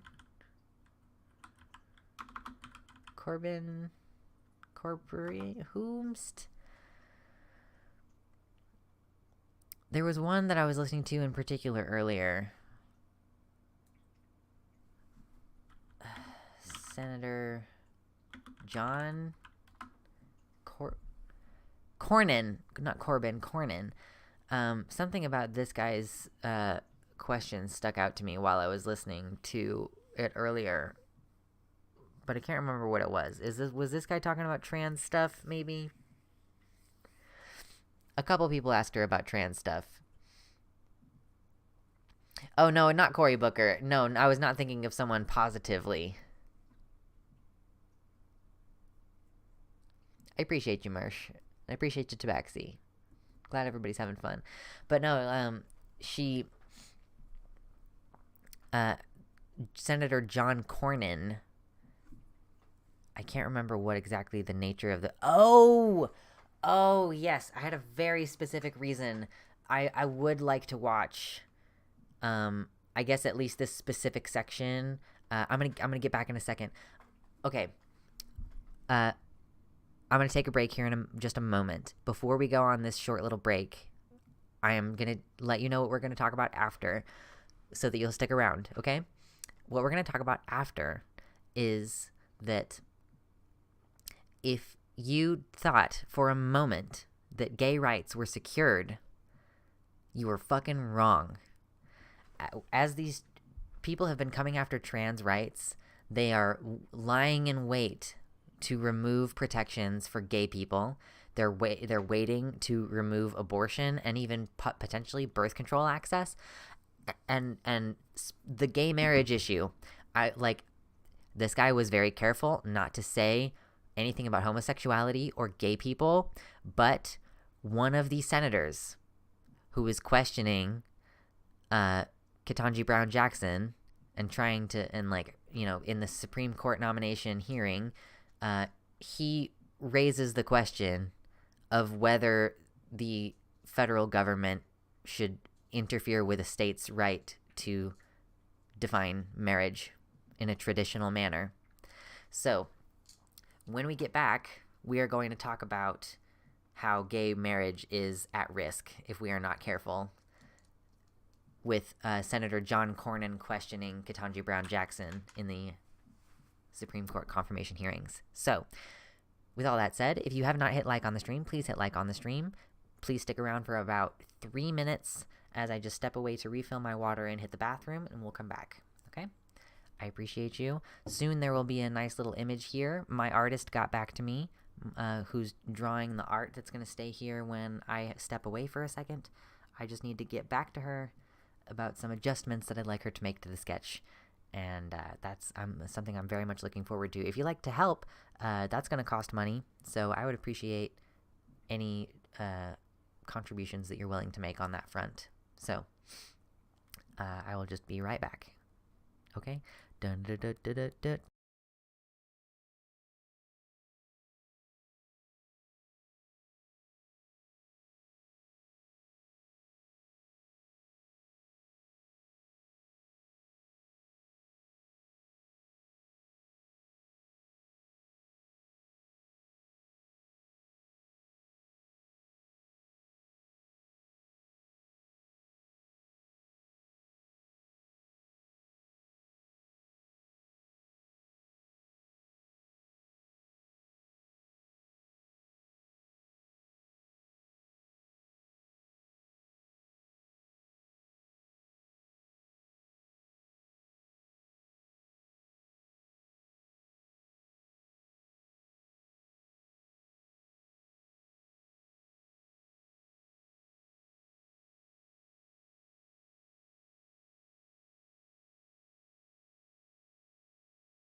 How dare you? Did any of you leave? How dare you? Whoa. Whoa, camera, what are you doing? Excuse me, sir. Sir? Sir? Sir? Sir? Sir? Sir? Excuse me. Thank you. Don't know what that was about. Forgive me. So, just to reiterate, what we are about to watch is Oh yeah, I left my water over there. Hold on.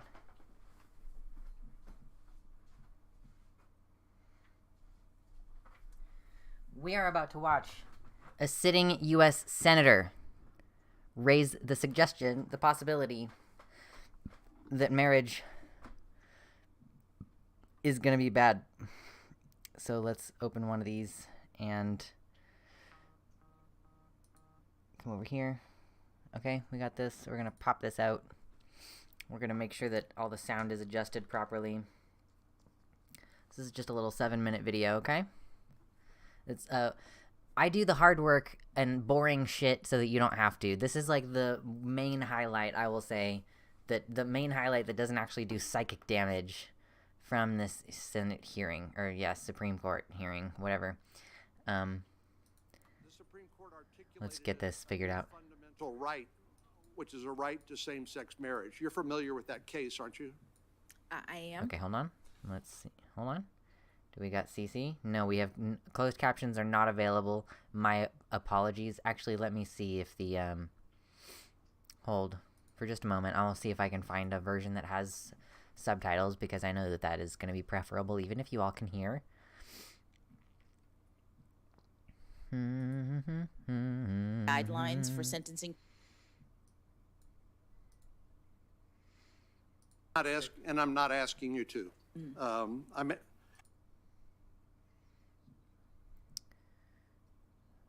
Give us a sec. Whoa.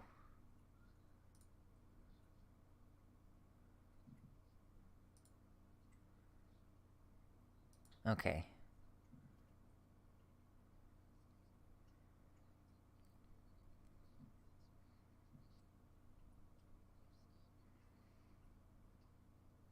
Set I think we're of close. activities. Well, Judge, in the Oberfeld case, Oberschfell.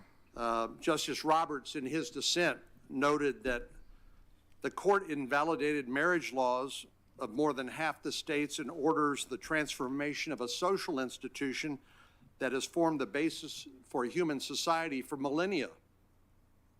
So that was the basis for the institution of marriage, is the practice for millennia and the recognition that marriage was between a man and a woman.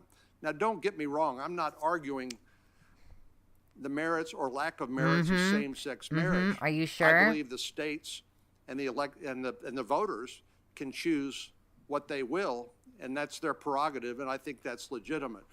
But when the court overrules the decisions made by the people, as they did in He's 32 literally of the saying 35 here states that the court was decided overstepping their jurisprudence. Recognize only traditional marriage between a man and a woman.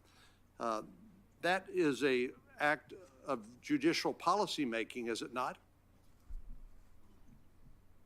Senator, the Supreme Court has considered that to be an application of the substantive due process clause of the 14th Amendment. Right. And it doesn't discuss. She just has such poise, so I just want to like watch this like 7 or so minute segment here. The Constitution doesn't mention anything about substance when it talks about due process. The 14th Amendment and the 5th Amendment don't talk about substantive due process. It talks about due process of law. Correct? Correct. Well, one of the things that concerns me is here is an example of the courts finding a new fundamental right that is mentioned nowhere in the document of the Constitution. This is an issue that comes up frequently in this. I have never listened to a Senate or Supreme Court confirmation hearing before. I am aware of some of the highlights from Brett Kavanaugh's, but I did not watch like the full however many hours of like, this is legit. Like, I don't know what has happened to me that I have become the type of person who wants to spend their time sitting listening to this kind of stuff while I'm doing other shit during the day, but this is how I spend my time now. And this comes up, this concept of like judicial policy making, you know, which like the idea I guess here being that like you know, for example, if there's not a civil rights law that's written that says like hate crimes against black people are illegal, then if the courts ruled on a situation and said like, you know, we have this vague wording in the Constitution that says like maybe like no, based on no fundamental characteristic can you be discriminated against, and then like so fundamental characteristic is then interpreted to include race, and the argument is that that would be basically like the judge like taking a position of writing a law, like enshrining a right into law that wasn't established legislatively, which is supposed to be inappropriate. Like what the Honorable Ketanji Brown Jackson maintains is that her job as a judge is to discern the meaning of the law. So it would be the judge's job to discern what the meaning is on the basis of no fundamental characteristics, whatever. Hello, Mixed Vivian Wolf. Welcome. Right now we're just taking a quick look at some of this Senate hearing stuff because this guy is basically, you know, advocating that gay marriage shouldn't have been legalized by the Supreme Court. Me when I'm not against gay marriage, but I build my career around opposing gay marriage. True. Hey, what's up, Pfeiffer? You know, good night. If you're around on Sunday, Sunday is my birthday. We're going to be streaming at 12 noon Central Time, so it should be probably about 6 p.m. for you, I believe. Maybe you'll be able to stop by for the birthday stream. That would be pretty legit. Why is that off the screen? Was that off the screen? Am I wrong? Am I crazy?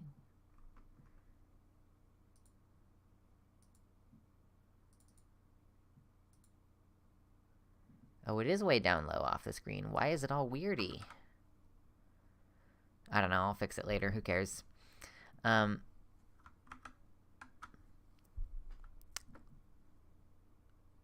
Yeah, on Sunday is my birthday, and it's a normal stream day for me, so I figured it made the most sense to just continue with my plans to stream as it would be a normal work day.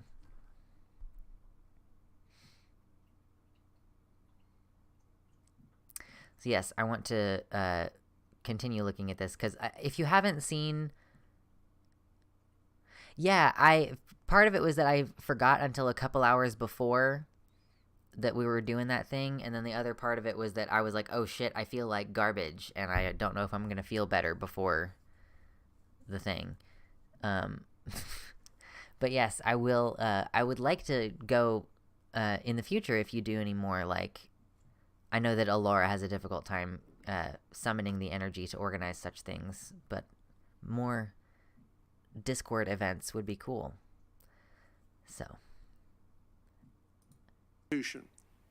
That's the product of simply court-made law that we're all supposed to salute smartly and follow, because 9 people who are unelected, who have lifetime tenure, whose salary cannot be reduced while they serve in office, they decide, 5 of them decide that this is the way the world should be. What other unenumerated rights do you believe exist?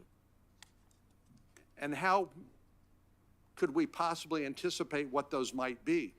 Unenumerated means not explicitly written in the Constitution. Oh, Mixed Vivian Wolf, we've done so much good news already. You've missed some of the good news already.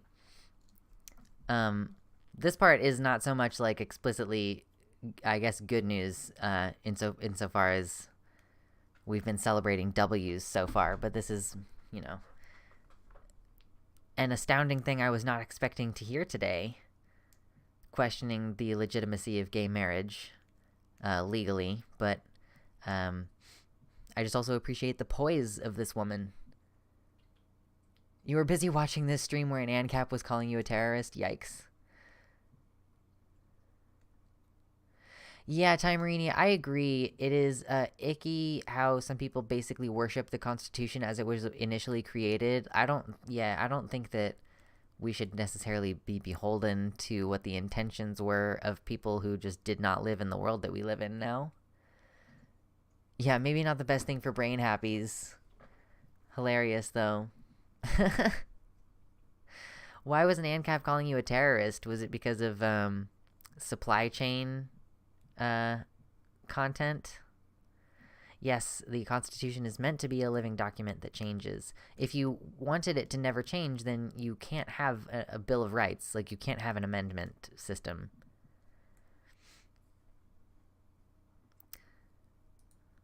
For example, the Ninth Amendment says the enumeration in the Constitution of certain rights shall not be construed to deny or disparage other rights retained by the people, which suggests to me that there are other, as yet unidentified, rights out there, and somehow, someday, some court is going to tell us we've identified an unenumerated right. If you would get off your ass and just enumerate the rights, then we wouldn't have to do it this way. Do your fucking job, congressperson. I retweeted an Antifa post about them pouring root beer on a freedom trucker/streamer's car that had his name and license plate on it, so basically I'm a violent terrorist. Oh, true. You know, the acidity in the soda might eat away at the paint, and that's vandalism, so that's basically you're a terrorist. And we're going to reject the right of the American people to determine what the policies ought to be as regards that right, because we, the 9 people sitting on the Supreme Court, have decided we've discovered a new unenumerated right, and it shall be the law of the land, and no legislature can pass any law that conflicts with it. What other unenumerated rights are out there, or can you say? Senator, I can't say. It's a hypothetical that I'm not in a position to comment on.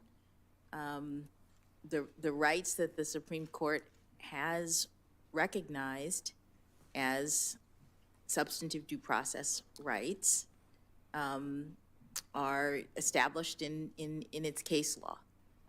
But, Your Honor, this is not a trick question.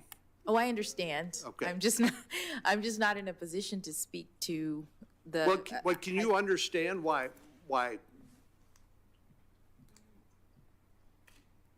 ordinary folks Oh my God. wonder, who do these people think they are? Ordinary folks, Christians who want to restrict the rights of other people, wonder, who do these people think they are telling me that I can't restrain the rights of other people for equal protection under the law to fucking get married like anybody else? Oh my God.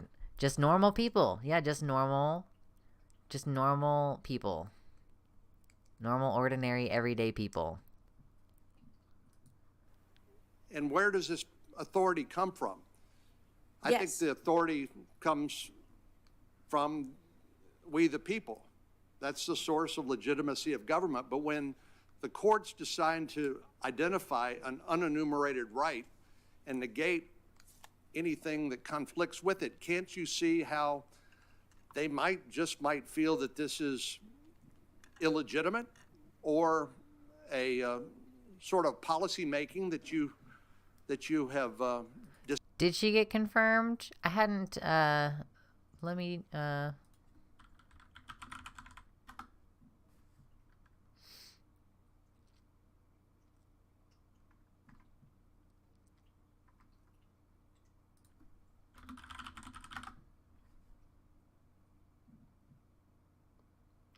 I don't think it's solid yet. I think no, it's next Monday that they're going to vote. It's on Monday that they'll make their vote on whether she gets it or not.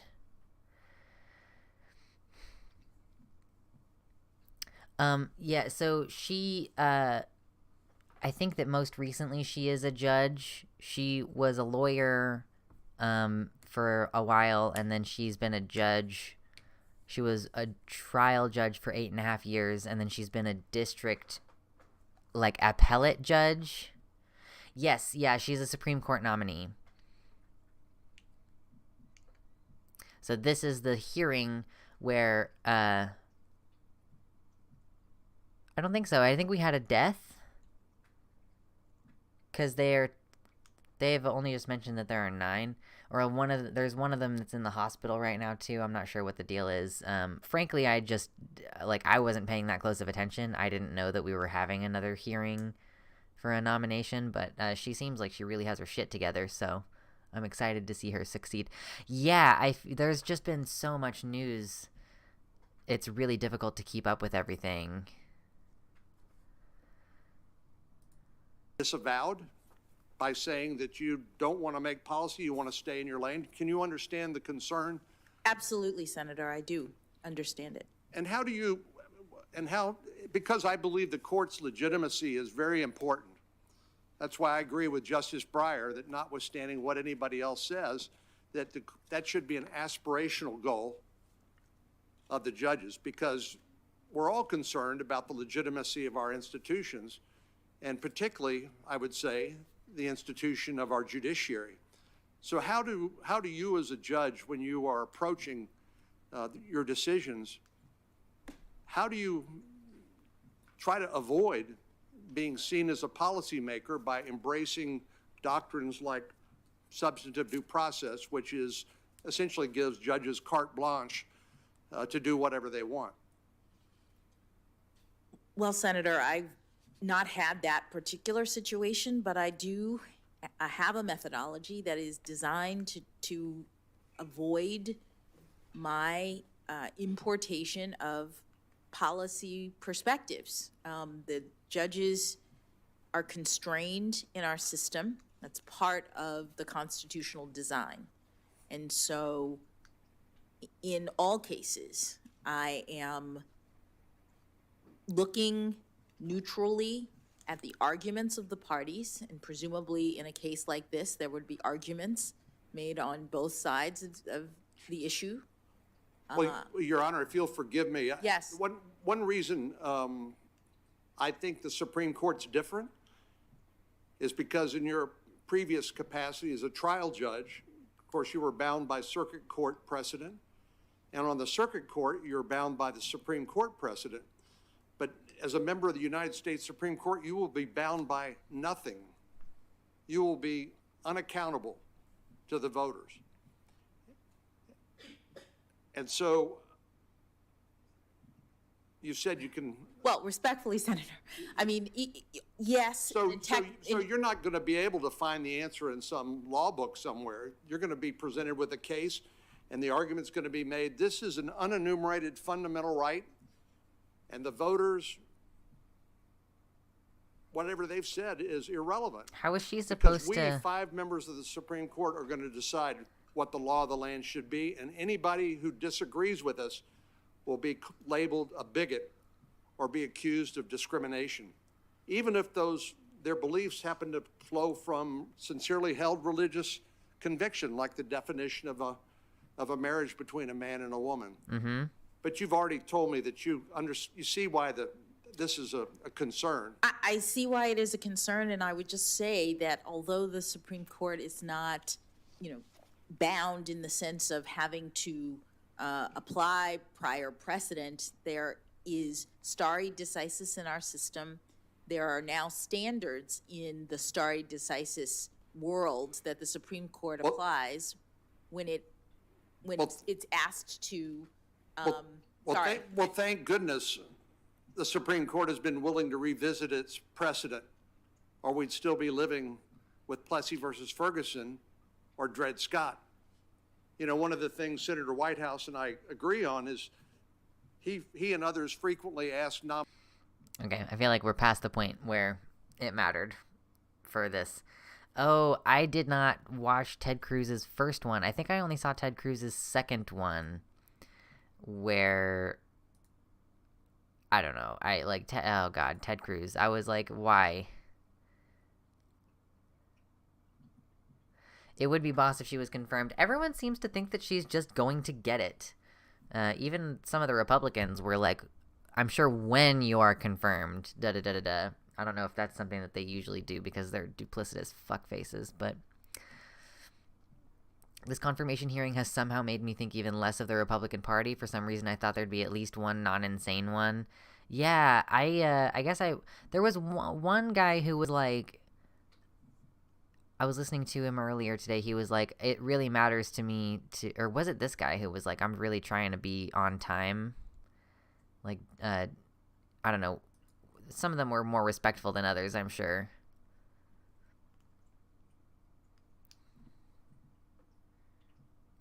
Yeah, Mersh, she actually, like, some of them actually questioned her later about like her beliefs about abortion, and she says, I have a religious view that I leave behind when I'm making judicial decisions, you know? Has she said or done anything that could even slightly justify how much they're hounding her over being an activist judge, or is it just because she's black? No, it's just because she's black, hey Oteo. Like,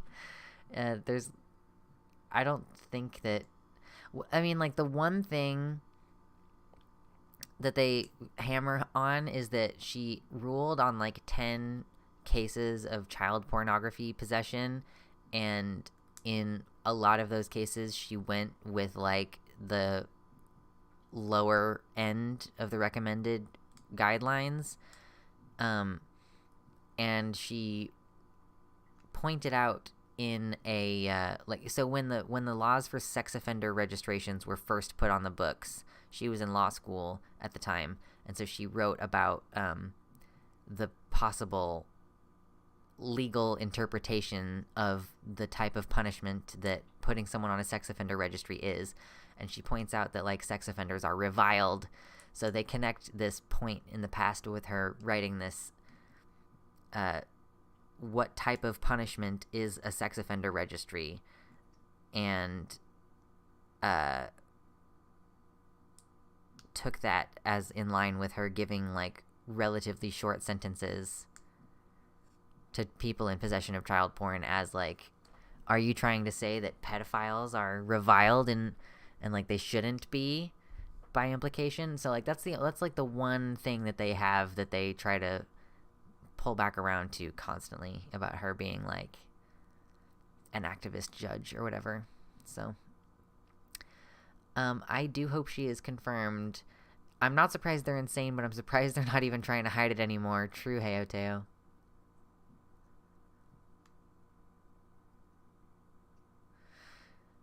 Yeah, it was, Technetium says it was also child porn distribution. Specifically, how much should we increase the punishment for large numbers of images, because it's much easier to distribute / download very large quantities of images post-internet.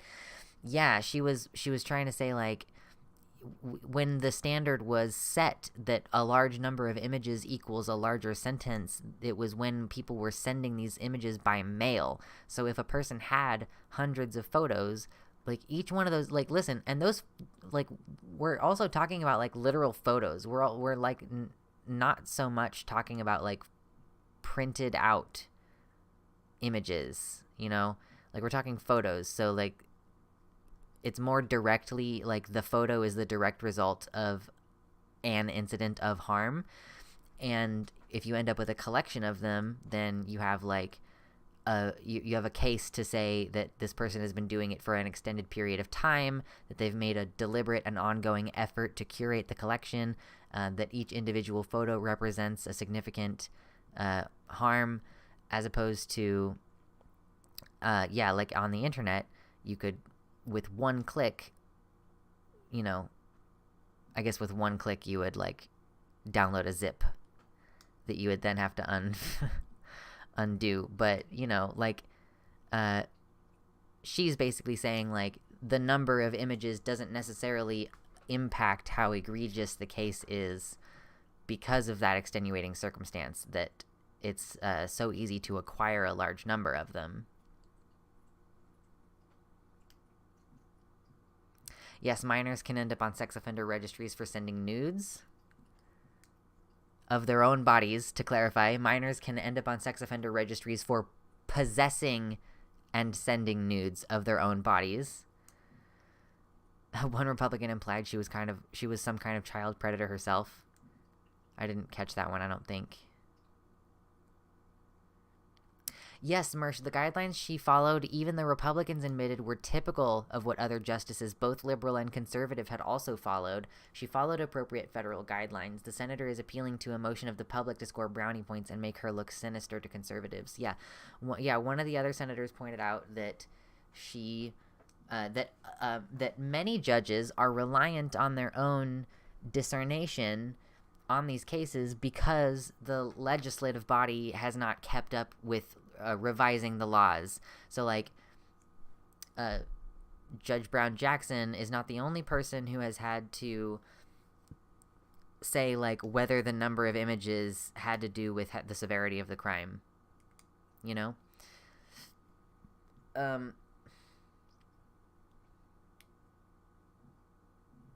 Yeah, that's something I don't know if they talk about Heoteo, if she tends to go with the lower end of the guidances overall or just on the CP cases.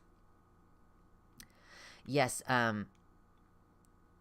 well, one of the cases, the guy was freshly graduated. I think that's the case that they discuss of the guy who is 18 is they describe him as having, yes, some images of, like, a 16-year-old, but also as young as, like, 10, I think.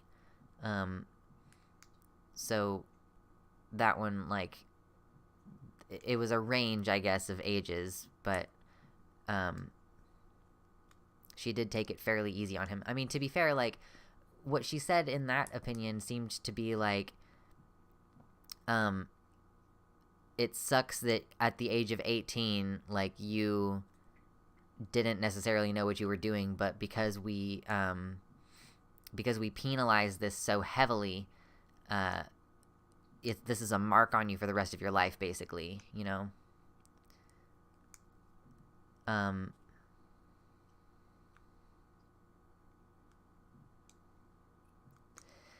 Yeah, it was advisory sentencing guidelines, not mandatory ones.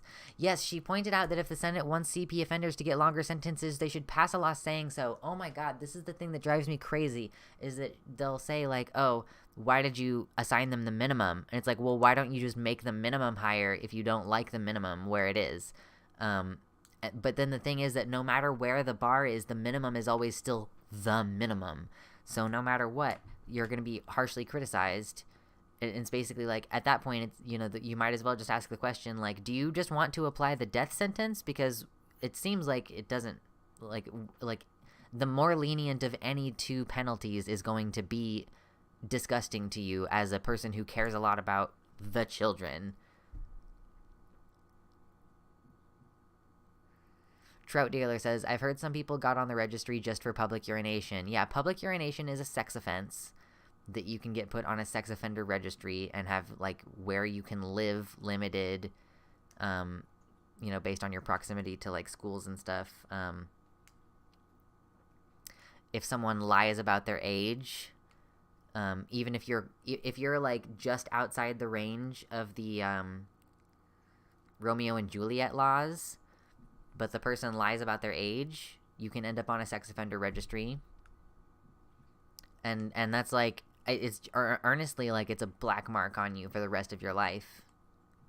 And, like, some states have it to where you can be removed from the registry after a certain period of time, where if you don't, if there's no recidivism, like if you don't reoffend, but they will sometimes, like, change the laws so that you cannot take it off your record ever.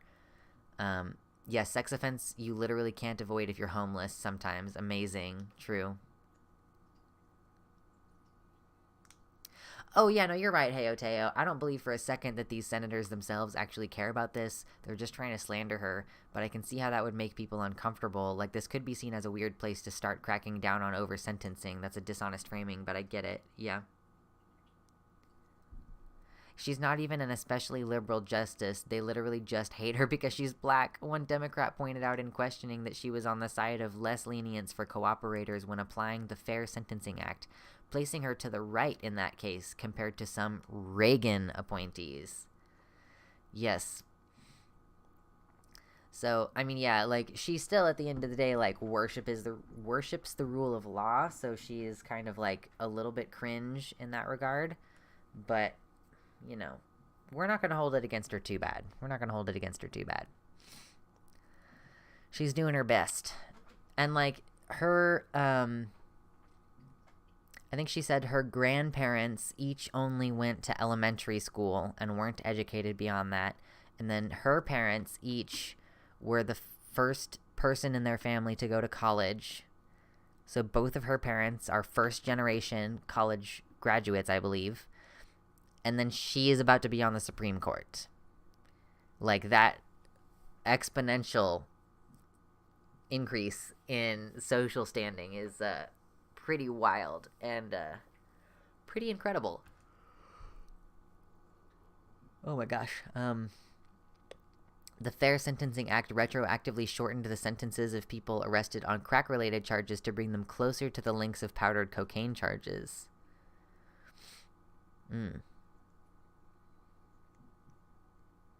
Oh, and she was on the side of less lenience for cooperators. Oh, yeah, like, yeah, people who are helping them catch someone, but who also, they are committing crimes, and they're just trying to, like, get a reduced sentence for cooperating. This is maybe a dumb question, but is there an actual benefit to those registries? Like, assuming everyone on it actually deserved to be there, does that meaningfully protect people? It's supposed to allow people to be aware of if a sex offender lives in their area, to, like, be vigilant. Supposedly it helps to identify and discern individuals who may be trying to access children. Not that that's necessarily something that people do very thorough background checks about, because I'm sure that I've heard stories of convicted sex offenders still ending up with access to children. But truly, what I believe the what I believe the implicit purpose of those laws is to engage shame into the justice system, basically. Like, Scarlet Letter type thing. Like, how do you make this person socially ostracized? Like, part of the punishment, even after you get out of jail for being a sex offender, is social ostracization, in that the information about you is publicly available for an extended period of time after you've committed the crime. And even after you've done your time, like, the punishment extends beyond your explicit jail time. I guess restorative justice doesn't exist, of course. True, Timerinia.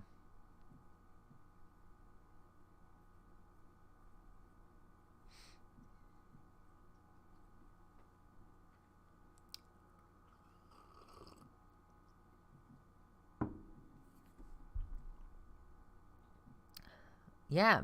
See you later, Timerinia. Yeah, no, there's no restorative justice in the United States. I'm not sure, Forrest. I've never really gone to look at sex offender registries. It is not something that has ever crossed my mind to do. Never, ever thought about it before.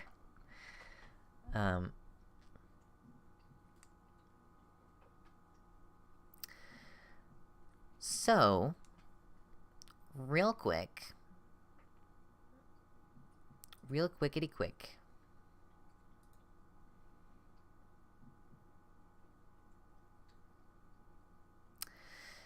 Yeah, Shadow Succubus in the YouTube chat says, pretty sure she won't be confirmed. It is an election year after all. I hope she is, but I'm not super invested because I didn't even know this was happening until a couple days ago.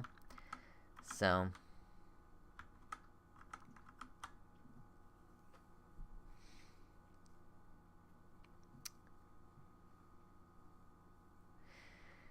yeah, the Catholic thing is a whole fucking can of worms.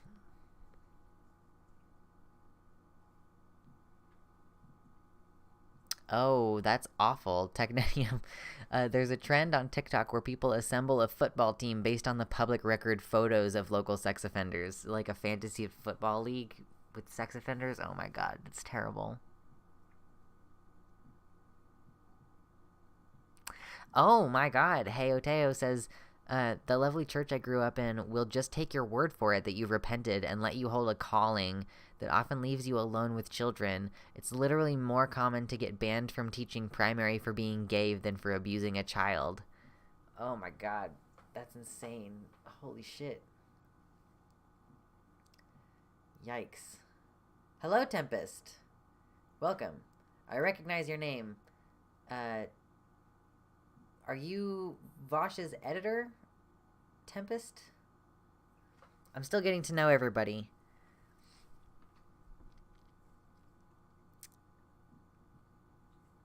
Okay, cool. So I know that I've seen you somewhere specifically. I recognize your name. That's cool. Yes, the conservatives are selective as to who they feel threatened by. That's very true.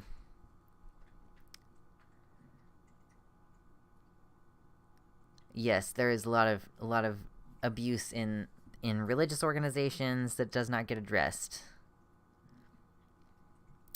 So we're kind of like getting to the point where I had like 4 topics I wanted to talk about today, or like 4 things I wanted to touch on, and we've touched on all 4 of the things. And I was kind of thinking like, what was I gonna do for the next stream that I wasn't sure what to do on? And then I realized that I had like a super cute indie game that I downloaded like a number of years ago that I thought would be fun to show you. Yes, Technetium, we read the letter earlier on in the stream, just about an hour and a half ago. So that's very exciting. He was not as like, it was not super like PC. It was not like the most up to date on the language about trans people. He said transgendered, and he said that trans women do represent a threat to women's sports, but he ended it by saying he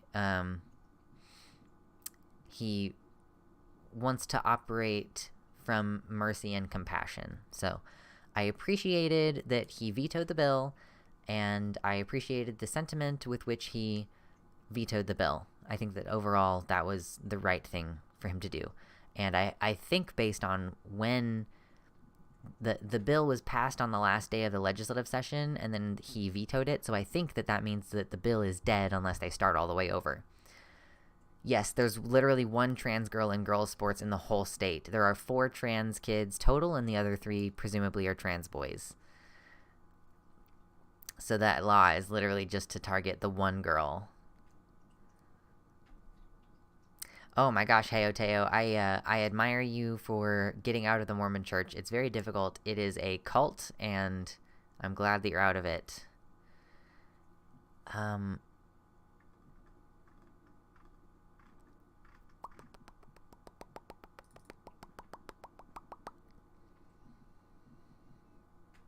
Yeah, she must be one heck of a good athlete if she scares them that much. True.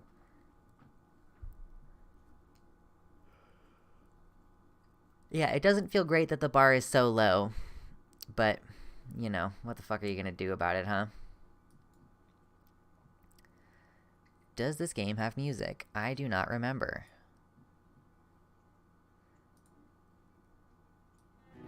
Oh, it does.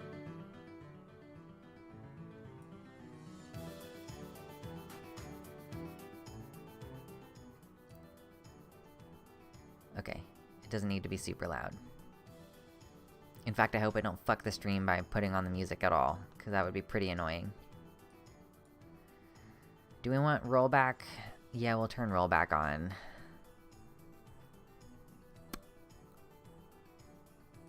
So, I want to show you a game called Your Royal Gayness. I actually do want to make it full screen. Let's do full screen.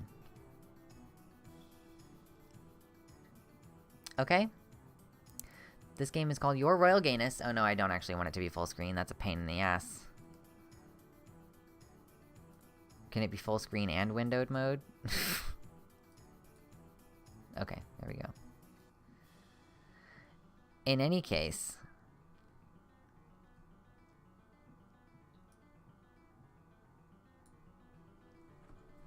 Yeah, Forrest, imagine being a high school girl and having an entire law drafted up that targets only you. Holy shit, yeah, imagine. Like the fucking psychic damage.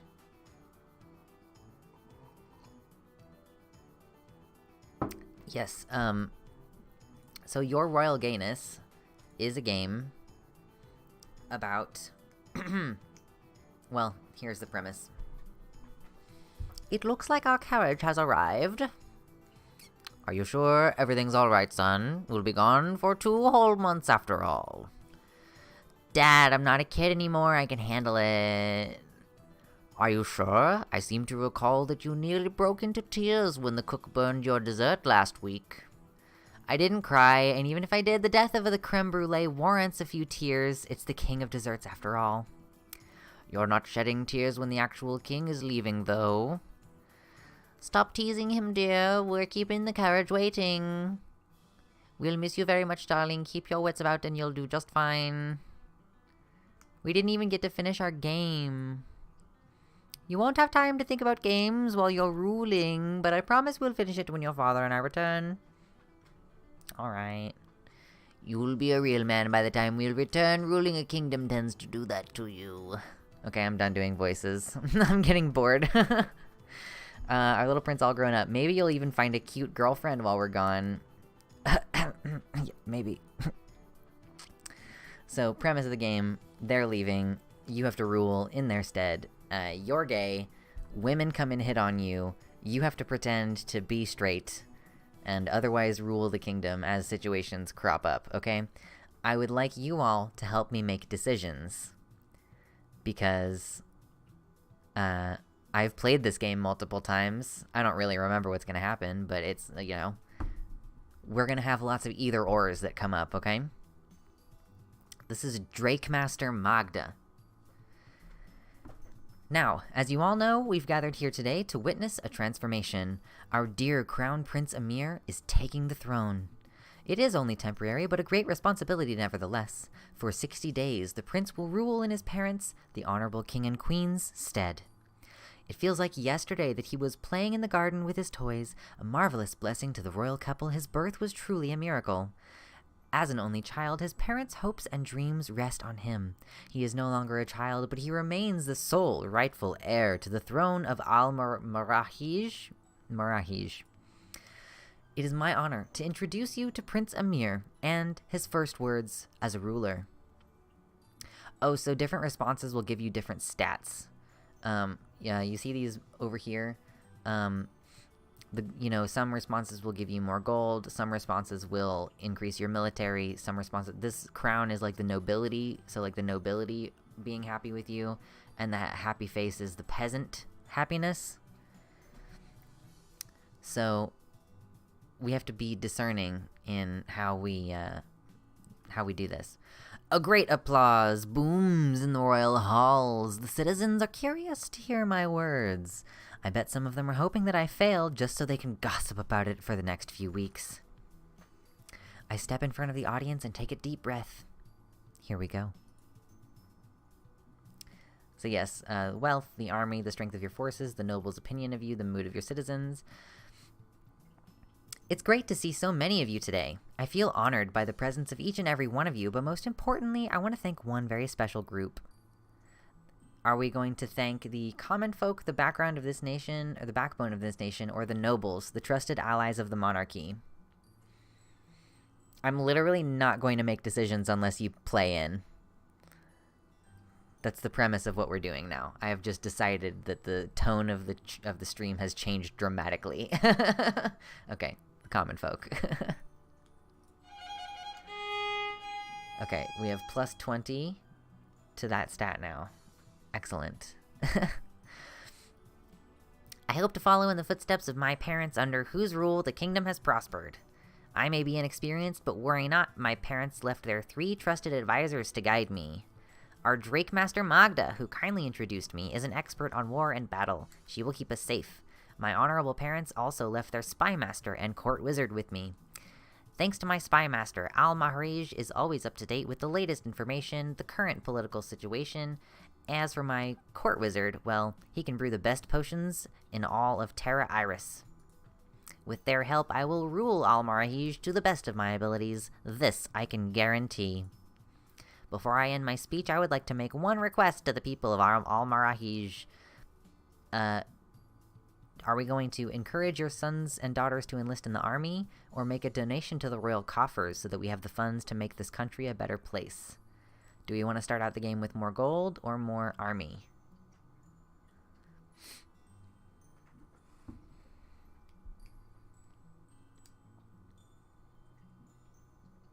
We have one vote for army. It's gonna let Mersh decide. This is gonna affect the game later.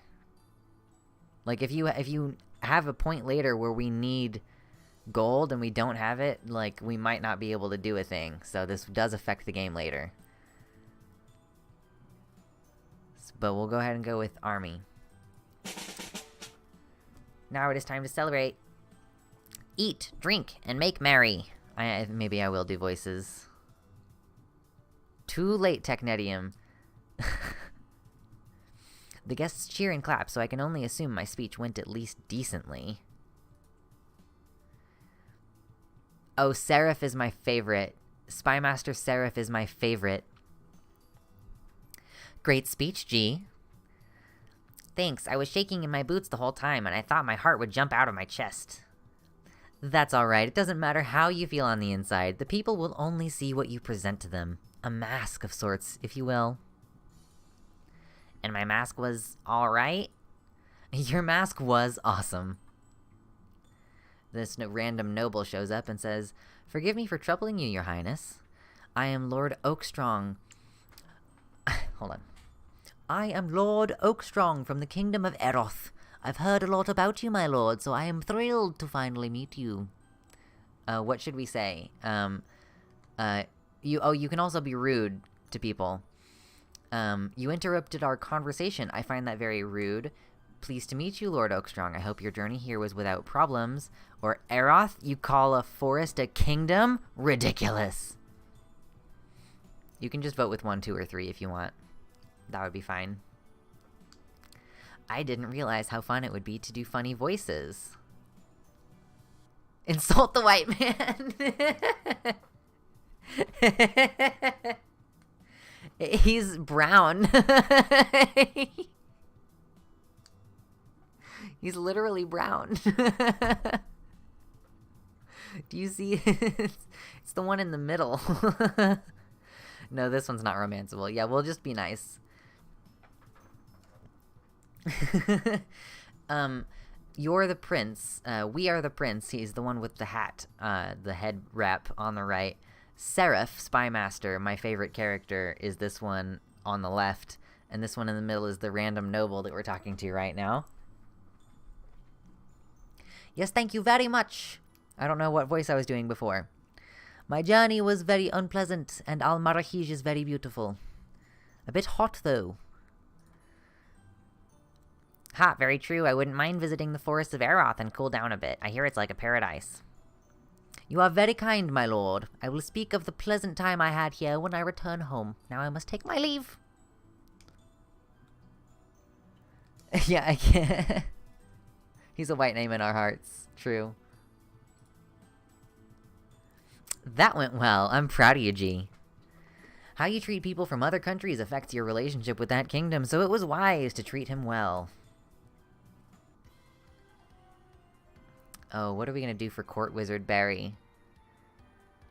I mean, yeah, Forrest, it's a little bit exhausting to do a bunch of voices, but it's also fun, and this is my job, so it might as well be a little bit tiring.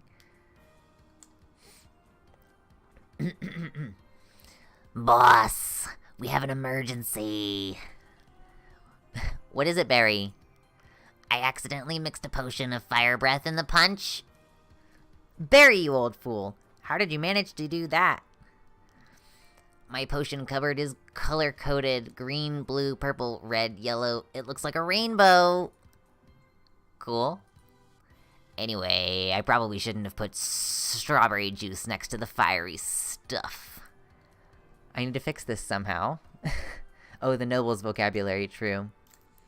Are we gonna accidentally trip and knock over the punch to prevent anyone from drinking it? Are we going to do another speech and inform people of the dangers of the punch, or tell the servants to discreetly take away the punch bowl? 1, 2, or 3.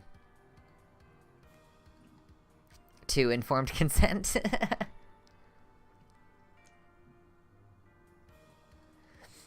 I turned rollback on, so I think I should be able to reverse it if we fuck up. Oh, it's possible to fuck up, by the way. We have one vote for telling the servants to discreetly take it away, and 1 vote for doing a speech. I need a tiebreaker. I would like a tiebreaker, please. 2, consent is important. Okay, I'll accept the tiebreaker. Do another speech and inform peoples of the danger of... No, you can't let them drink the potions.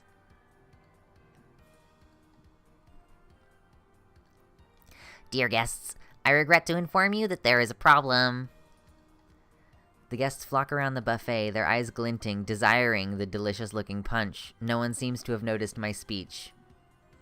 People, I must warn you. The guests are thirsty for that sweet, sweet nectar that'll make them breathe fire. Please listen, or there will be dire consequences. A few heads turn, but it's too little, too late. The first guests are already raising their glasses to take a sip.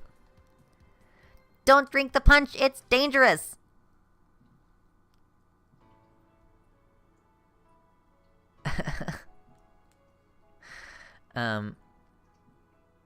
Yeah, they did not want to listen to you.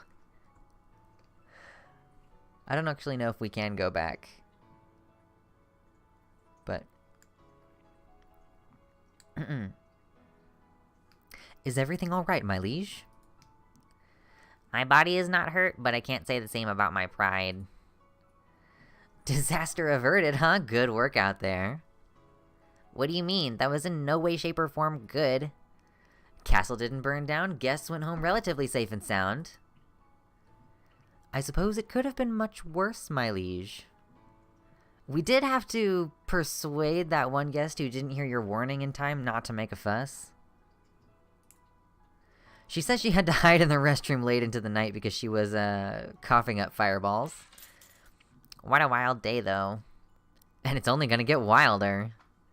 Please no, I'm already dead tired. Will you be alright, my liege? You carry a heavy burden. Because I'm gay? Well, that too, though I meant the crown. Do you wish to talk about it? I'm alright for now. It's sad, really, that I've gotten so used to living in a lie. Maybe you can make things better. You wield a lot of power now. There's a suspicion meter. That's what this is in the top corner. It's a suspicion meter. It shows how much people think you might be gay. You have to make choices that keep this meter in check, or that's like a lose condition for the game. Initially, at least. Damn, he just like me for real. True. Just watch the suspicion meter in the top left for now. If the suspicion levels rise too high, there could be problems. I know. Until I make some changes around here, it's probably best for me to hide my sexuality. Oh yeah, it's behind... Well, yeah, I don't really...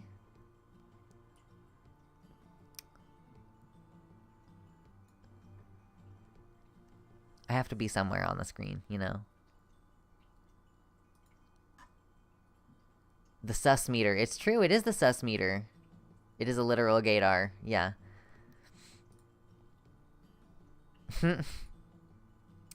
Cheer up, G. I'll sneak you some leftover cake from the kitchens. Alright, but no punch.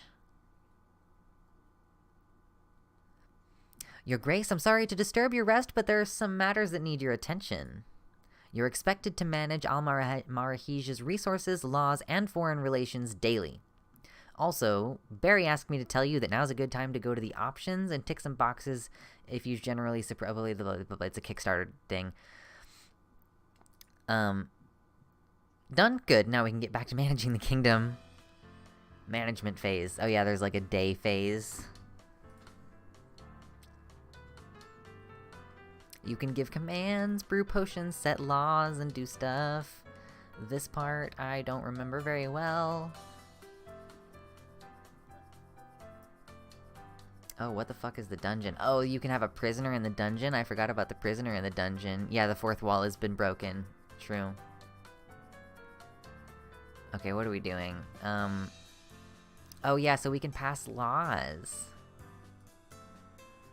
We can raise taxes for free education for children, paid army service, decriminalization of gayness. Currently, homosexuality is illegal and is considered a mental illness. It's not a sex dungeon, unfortunately.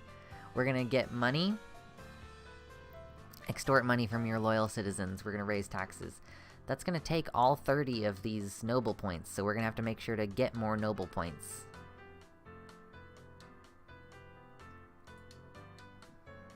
Here, we've got some... Oh yeah, these are stats. You can do your hobbies, and you like, get better at stuff. These are the relations between the kingdoms, which you can affect. And there's the different people. Pass homophobic laws to decrease suspicion.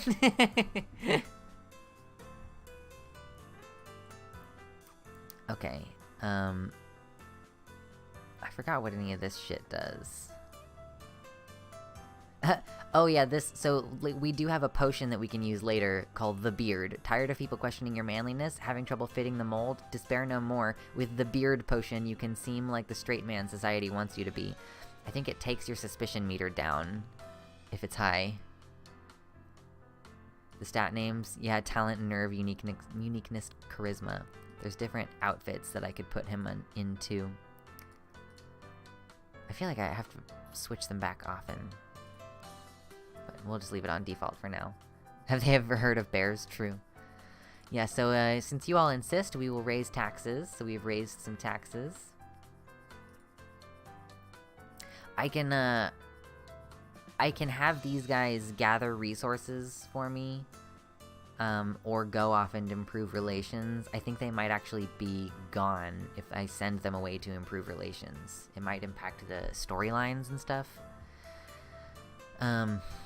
We'll wait on that for now.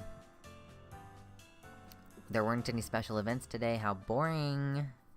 Time to head to bed. A letter has arrived. Oh yes, there's various letters correspondence that happened. Prince Amir, why raise taxes? Aren't you rich enough already, sitting on your marble throne and dining on silver plates? Stop abusing your citizens like this. Signed, an angry taxpayer. That happens after you change the laws. Audience phase. Okay, so now we're going to interact with people. My liege, I don't mean to worry you, but our resources are growing thin. Perhaps you should focus more on our resources? Time to hold some audiences. Hey, boss. Got some bad news. What is it? It's about Nadim, a barber. A barber? Your barber. Oh, my barber, of course. Nadim, his stories are hilarious. What happened to him? Is he sick? In the head, maybe. He's been caught selling secrets to foreign spies. Though he says he did it to raise money for his family. Do you believe that? I do, actually. We looked it up. He's got a son who gets sick a lot. So either we can feel for him, but I can't bend the law for him, we'll have to lock him up, or his reasons were altruistic, give him a slap on the wrist. If you're a gay prince, where's your harem? True.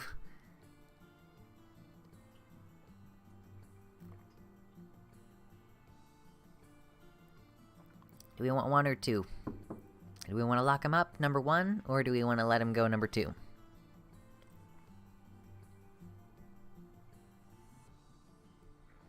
Do you like the lizard voice? Is it good?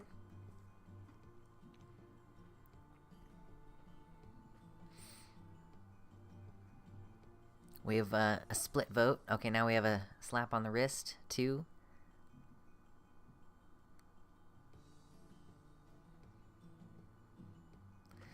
Alright, we'll go ahead and give him a slap on the wrist and see what happens there. You must like him, boss. Barry, when I marry, it's gonna be with royalty, not a barber. Though he is kinda cute.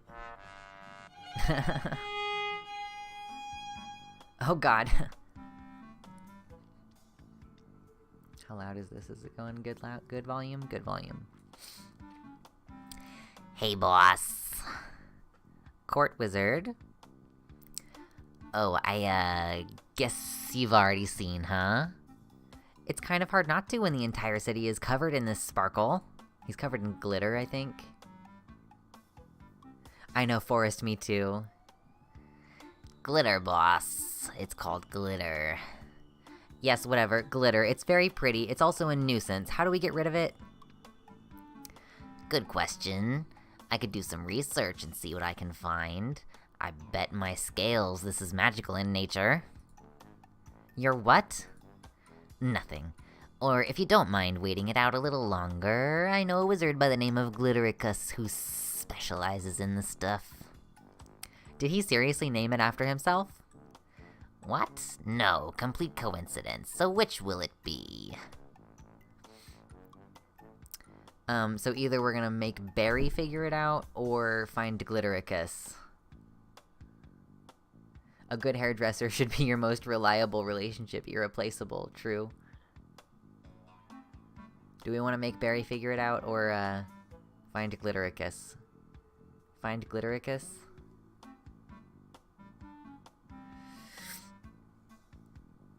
Oh, hey, Luce. Hey! We'll figure this out in a second, real quick. Hold on. Oh, hello, kitty. Hey. Hi. Oh, look at who it is. It's Lucy. It's my baby. Oh, yes. Oh. Oh, baby. Oh. Oh, him purring. He's so good. It is Lucy. Oh my goodness. Oh, goodness gracious. Look at the baby. Oh my. Are you baby? Are you baby Lucy? Hello? Hello. Will you release my coat? Thank you. Oh, yes, you are such a baby.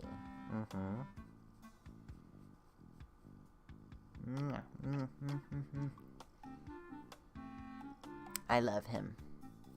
He's not allowed to die. Not permitted.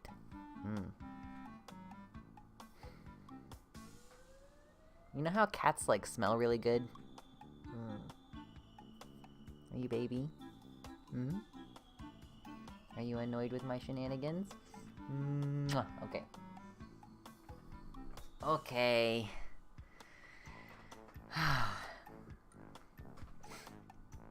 We'll go back to what we were doing now. Yes, you do have to bug the kitties sometimes. He was the one who was sitting right there, so he clearly wanted to be fucked with. Okay, we're gonna find Glittericus and see what he knows. Will do, boss.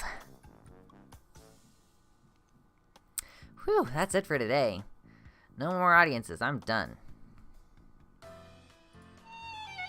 The laws I've set are taking effect. Okay, so now we are at a -10 deficit for the nobility.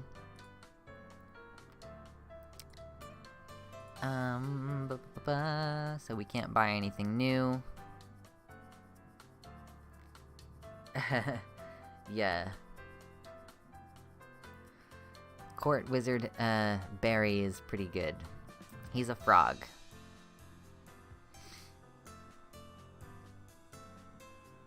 Can't remember what that does. I am going to send the Spy Master to gather loyalty, just in case there's not another opportunity in the next couple days.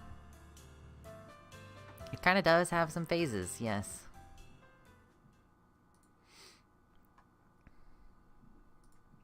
A letter has arrived. Oh yes, you with love, Auntie. Amir, dearest, how are you on this fine day? Well, it's not so fine, truth be told. The weather here in Obsidia is absolutely horrid. I don't think there's been a sunny day in weeks. The locals like it with their sensitive skin and all, but I'd certainly enjoy at least a day or two in the sun. I'm glad the boys don't mind the weather. So this is important. There's like a storyline here. I'm glad the boys don't mind the weather. They seem to enjoy their new school. Obviously, nothing can compare to Almarahesia's glory, but I have to say the Gloomington Academy is one of the finest establishments in all of Terra Iris. I'm proud to tell you that Kieran is at the top of his class in astronomy, and Kunal excels in history. How are your studies going? I hope you're still seeing that private tutor I introduced you to.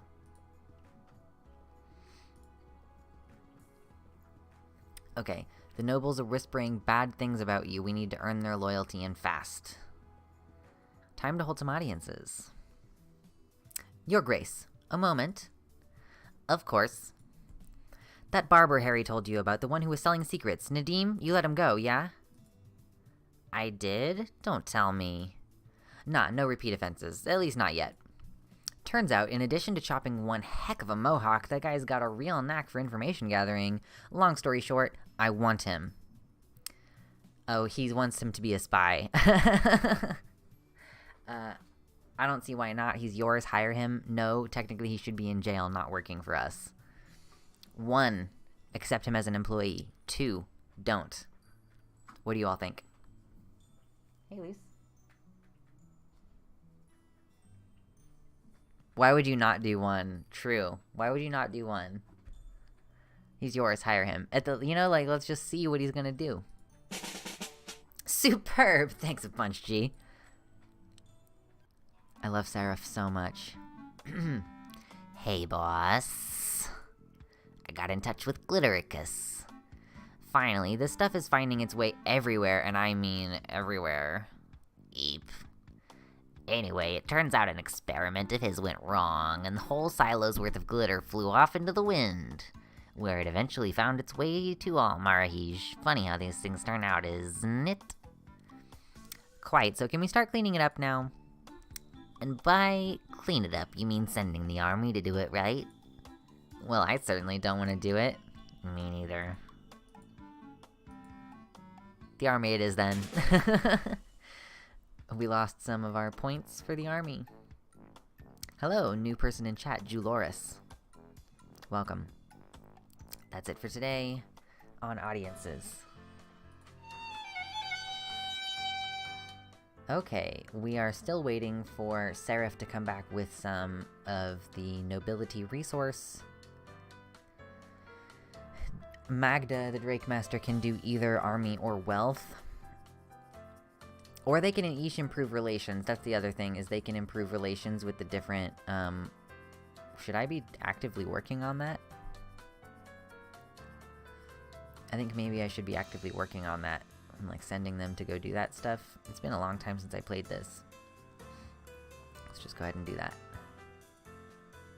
And we can't do any laws right now. Okay, it's fine. No special events today. Time to head to bed.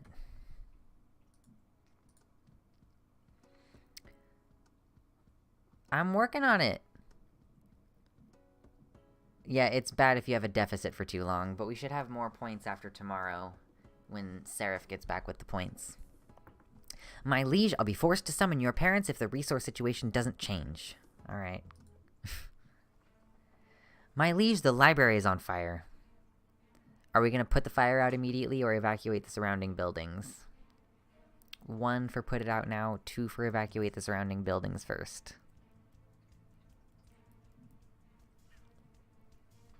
One. We want to put the fire out immediately? Yeah? Okay. We'll put the fire out immediately. At once. My liege, the fire is now under control, but I regret to report that there were some casualties. The fire spread to the surrounding buildings, and some were not fortunate enough to escape. Send my condolences to the families that have suffered, or notify Seraph and tell them to find out what just happened. Libraries don't just randomly catch fire. So, 1, to just send condolences, or 2, to not send condolences, but have Seraph investigate what happened.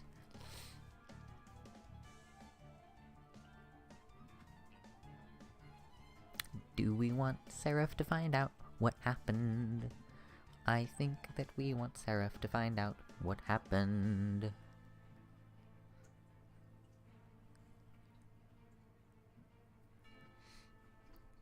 Yeah? Okay. At once, my liege. Good stuff. Your Grace, something weird. Everything's weird here, Spymaster. True that. I guess this is actually pretty normal then. The palace is completely out of turnips. Turnips? I mean, okay, but I literally could not care less about that. Or, sure. Find out why, maybe? 2? Hey, Oteo, was that about... Do we want to find out what happened to the turnips, or... We want to find out what happened to the turnips? Okay. I mean, both, but I guess one. Alright. Got it. Save the turnips, true. Oh, the door suddenly slams open. Okay, it's gonna get... We have to be proactive now, okay? It's time for us to be proactive. Oh no, a princess. Prince Amir, a princess is here to propose to you. Good luck. Spy on this princess to receive information about her likes and dislikes the next time she comes. Oh, like you can spy on her in the other menu.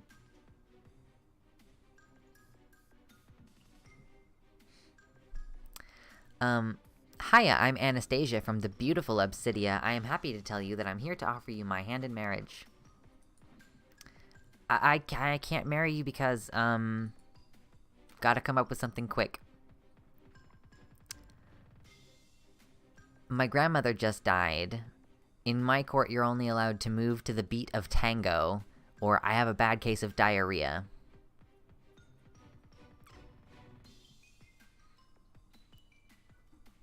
Okay. Alright, I see. We are unanimous. Alright. This is gonna string together a sentence, by the way. So our sentence started with... I have diarrhea. Then we're gonna say, I want to start a punk band, I spend all my time saving lost dogs, or I am but a leaf in the wind. Technetium says punk band. 2 votes for 3.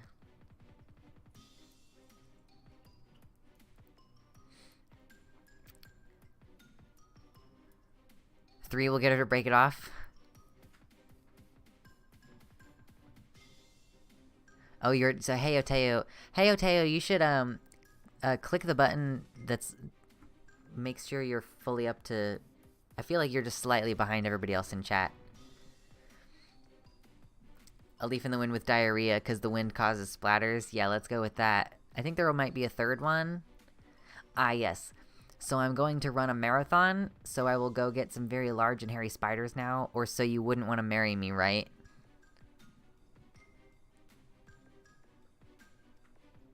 Spider.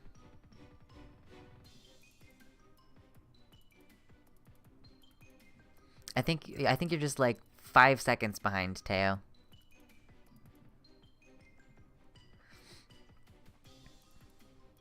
We want the spider?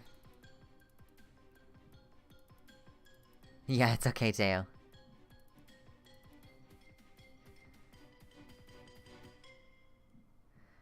Okay, we want some spiders. Let's do spiders. I have a bad case of diarrhea, and I am but a leaf on the wind, so I will go pet some very large and hairy spiders now. It does that to me, too. Yeah, I'll be watching Vosh, and it'll just, like, kind of load and then be a couple seconds behind. I'll have to think about it. Oh, the suspicion gauge just went up. Suspicion gauge went up. I have to go now. Greet your parents for me, won't you? Of course, my lady. The castle is quiet again. Good riddance.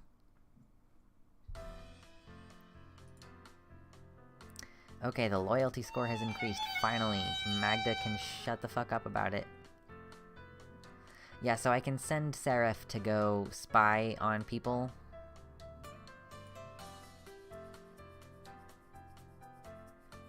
I guess these numbers just go down gradually unless you're maintaining them. Oh, where'd my chat go? Yeah, what could be more masculine than petting hairy spiders?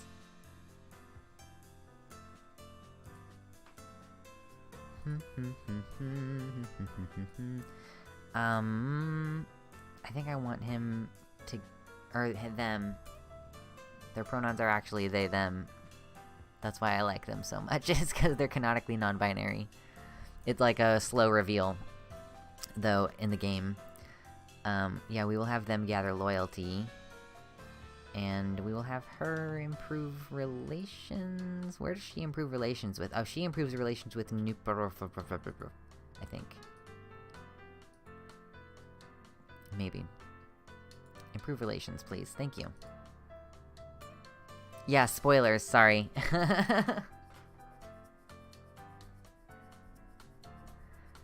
What could be more masculine than petting hairy spiders? Rainbow dicks, true.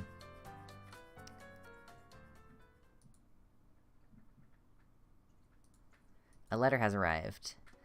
Dear Prince Amir, I write to you to ask if we would be allowed to come to your land and find possible blood donors. You see, our blood banks are slowly starting to run low on certain blood types. The procedure would be completely safe, but some might feel dizziness for an hour or two after. Do we have your permission? The neighboring kingdom of Obsidia is vampires. So... oh, I don't know. It's vaguely medieval, I think.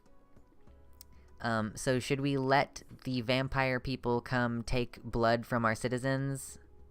Or not? It will impact our relations, but it might also impact how happy our people are. I see no harm in that. I will allow it, or it would feel a bit weird to let them into my lands to collect our blood. Are they hot? Some of them are. The girl that came in was a vampire. Did you think she was hot? The princess who came in. One, you need relations. It's true. Alright. Oh, and now it's a letter from a friend. Oh my god, my ear.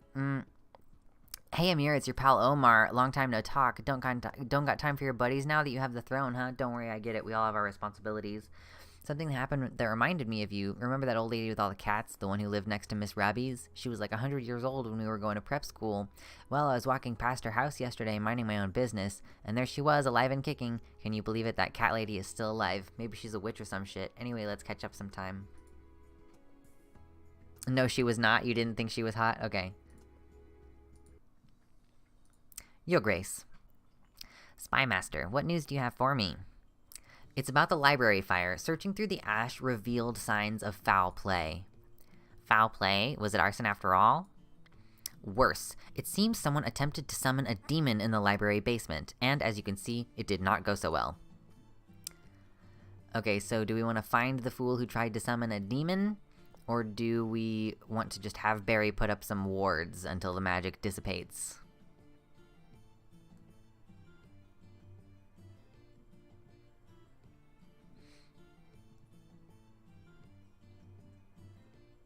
Yeah, we want to find him. Let's get him.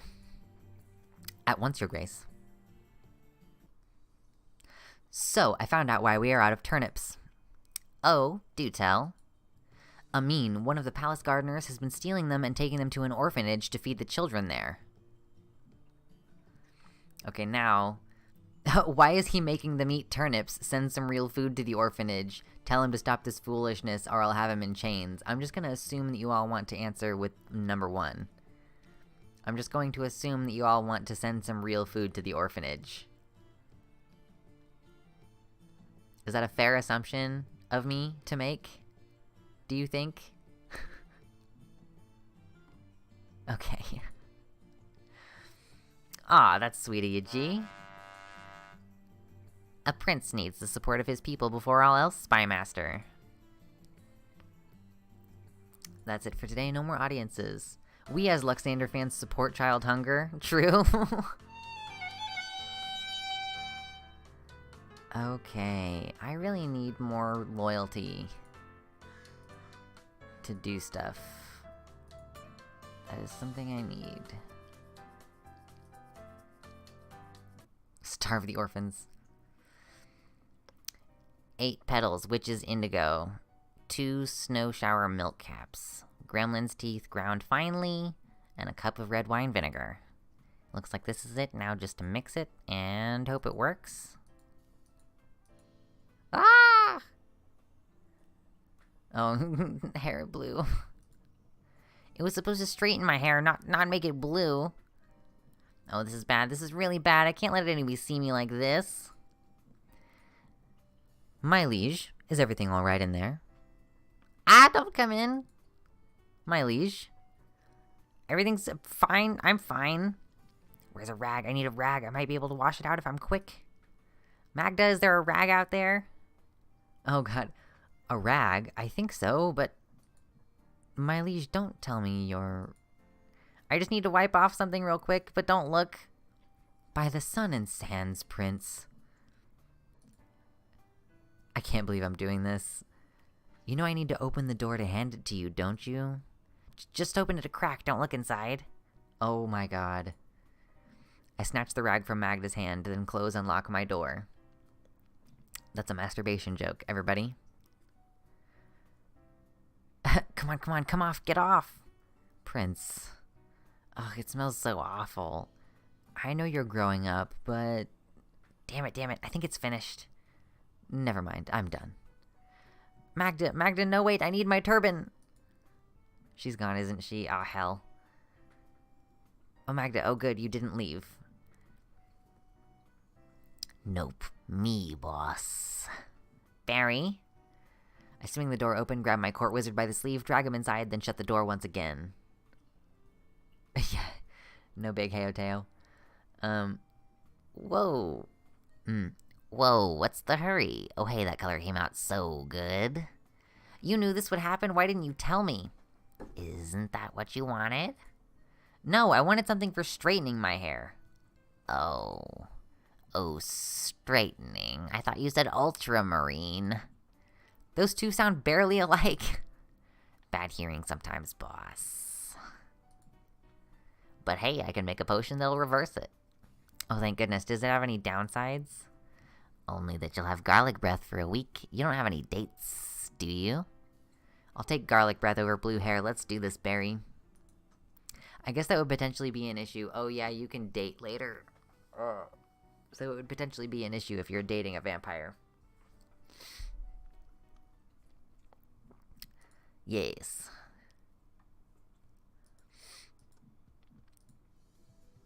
Your Grace, we found the summoner responsible for sending the library ablaze.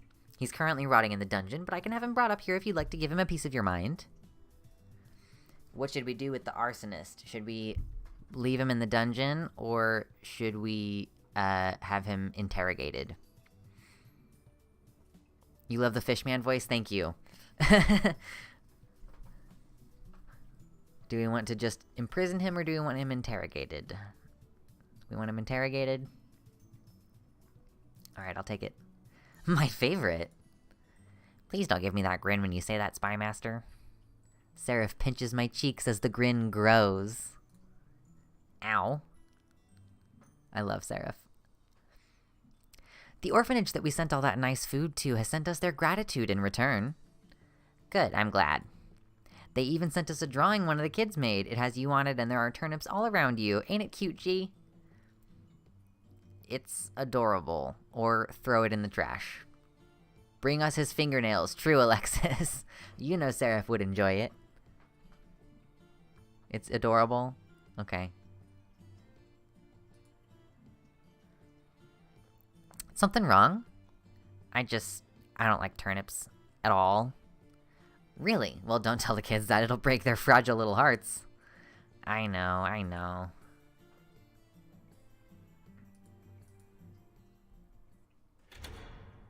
Oh no, a princess. Is this the same girl?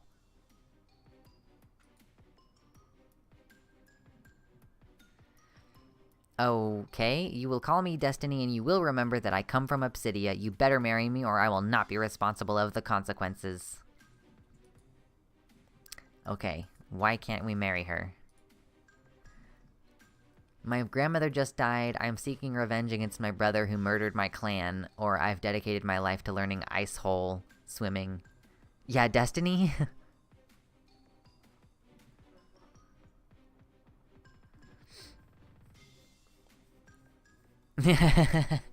Yeah. Taking the L's, taking the L's. I'm seeking revenge against my brother who murdered my clan. Yeah, we're gonna go with, Itachi.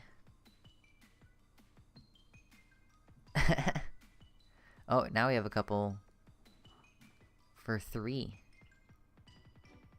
I think it might be tied now, actually. I'll have to break the tie. With, I'm seeking revenge against my brother who murdered my clan. But she might have an ice hole. That's true, she might have an ice hole. But you don't want her to think that you're into her. Actually, the benefit of spying is that sometimes when you do this, you might accidentally say something that, like, if you say, I've dedicated my life to learning ice hole swimming, and she is into sports, you know, if you rebuff her at the end, she'll be like, why? And your suspicion will go up even further. I hear voices in my head, or the omens tell me that I shouldn't get married ever, or my dog likes to pee everywhere. Dog like to pee everywhere? Yeah, kind of figured that that's what we were gonna go with. My brother killed our clan, and I am seeking revenge, and my dog likes to pee everywhere. The omens? Omens tell me that I shouldn't get married? 2 is way too sus. True.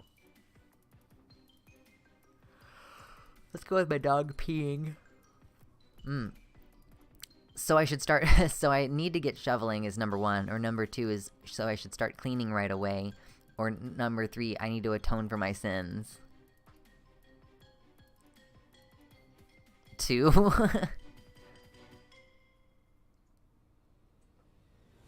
Yeah, alright. I am seeking revenge against my brother who murdered my clan, and my dog likes to pee everywhere, so I should start cleaning right away. Oh god, she liked something in that. Oh no. Oh no. Oh no. I didn't want to know that about you, Destiny. That you're into golden showers. I didn't want to know that. Oh no. We are wasting time. We should be getting married already. How nice. We can discuss this later, right? No need to be hasty.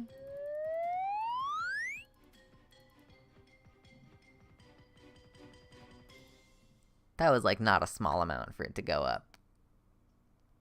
Rip.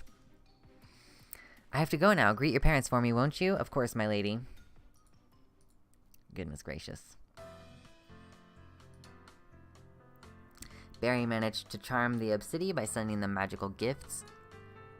Put in a few good words with you about the local nobles. Okay, we got even more nobility. Good stuff.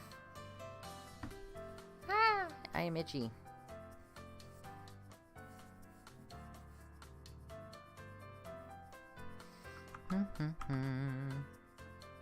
When she realizes she can't fix us. Fellas, is it gay to not be into piss play? True.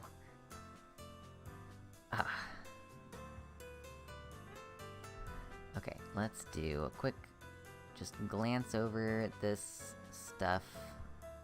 I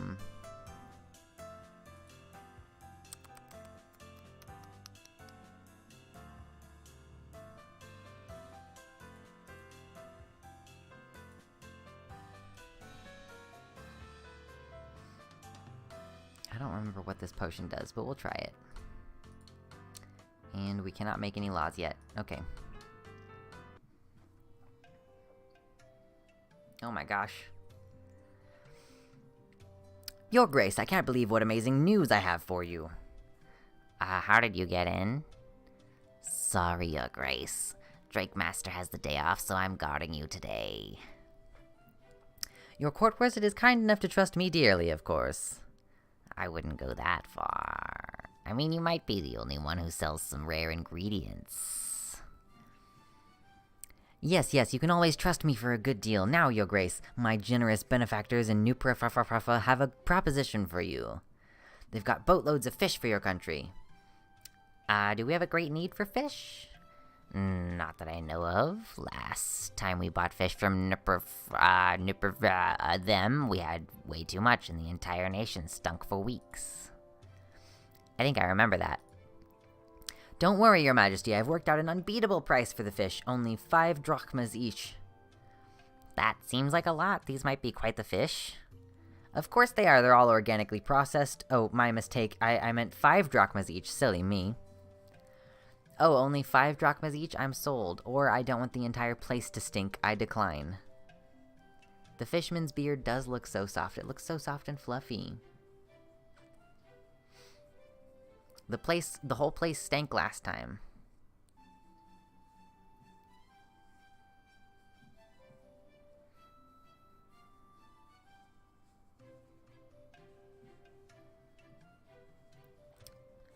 Do we want it to stink?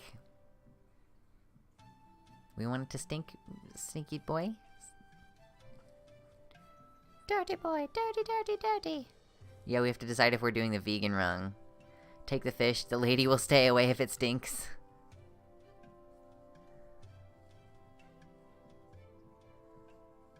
True, gotta go with 1. Alright, we're going with 1. Of course, Your Grace, I'm certain Nipper will be very pleased with you.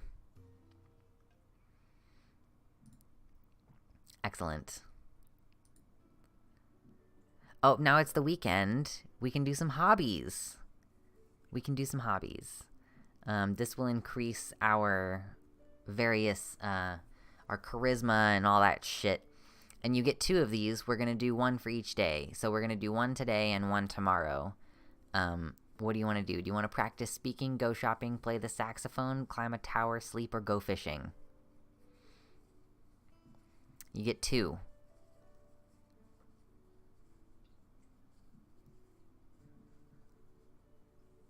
You want to climb a tower?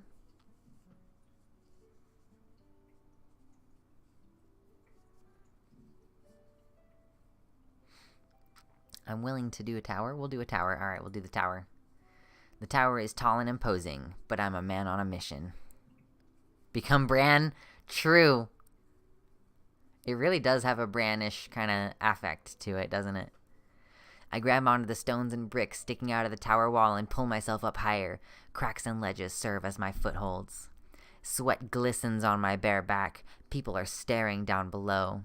As I reach the top and climb into the tower through an open window, I can feel my nerve and talent getting stronger.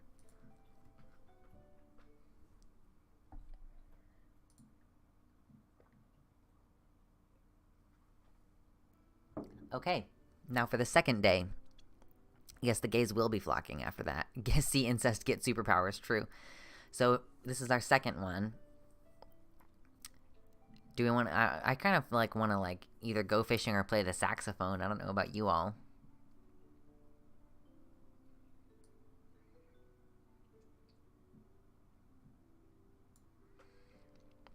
And go fishing?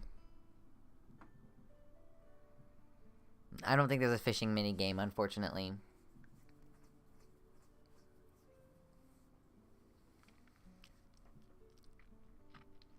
You have enough fish. True. Excuse me. Oh, that burp was funky. Alright, do we want to just play the saxophone? I'll play the saxophone. The stage is lit by a smooth, warm light. Intricate melodies from my saxophone fill the space. I'm glad my parents forced me to take lessons as a kid. As people clap and cheer, I can feel my talent and charisma getting stronger. Yeah, let's save. And let's put it way at the end. Yes. Perfect. Now we'll say no. Okay. That was the end of the first week. Is there a letter? Maybe if there's a letter. A letter has arrived. Many greetings, Your Grace. It has come to our attention that a citizen of Aeroth has fallen deathly ill and has been committed to one of your hospitals. We wish to move him to his family to spend the rest of his life with the people he loves. Because of his condition, we require aid from the court wizard Barry. We require your permission for your court wizard's aid, Prince Amir. Do we want to tell Barry to help? Or I can't spend Barry's time to help anyone willy-nilly. They have to find another way.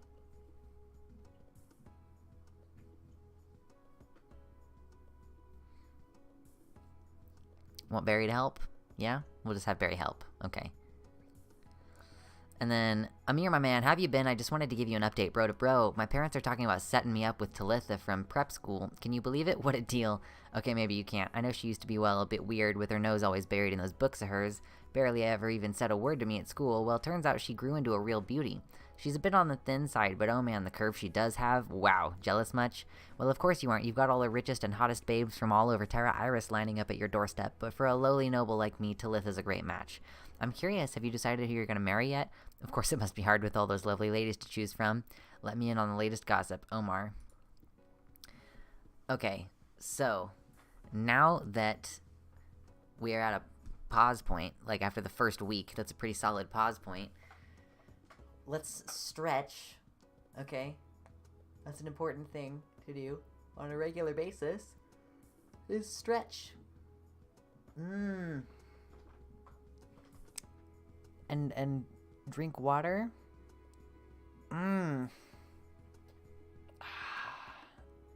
Yes. Oh. So something that I'm realizing right now is that my throat has been sore all day, and then I'm deciding to do voice work tonight. That's just a thing that I spontaneously decided to do. So I think that, I don't know, do I want to call it already? It feels early, but it's also a pretty low energy thing at this point.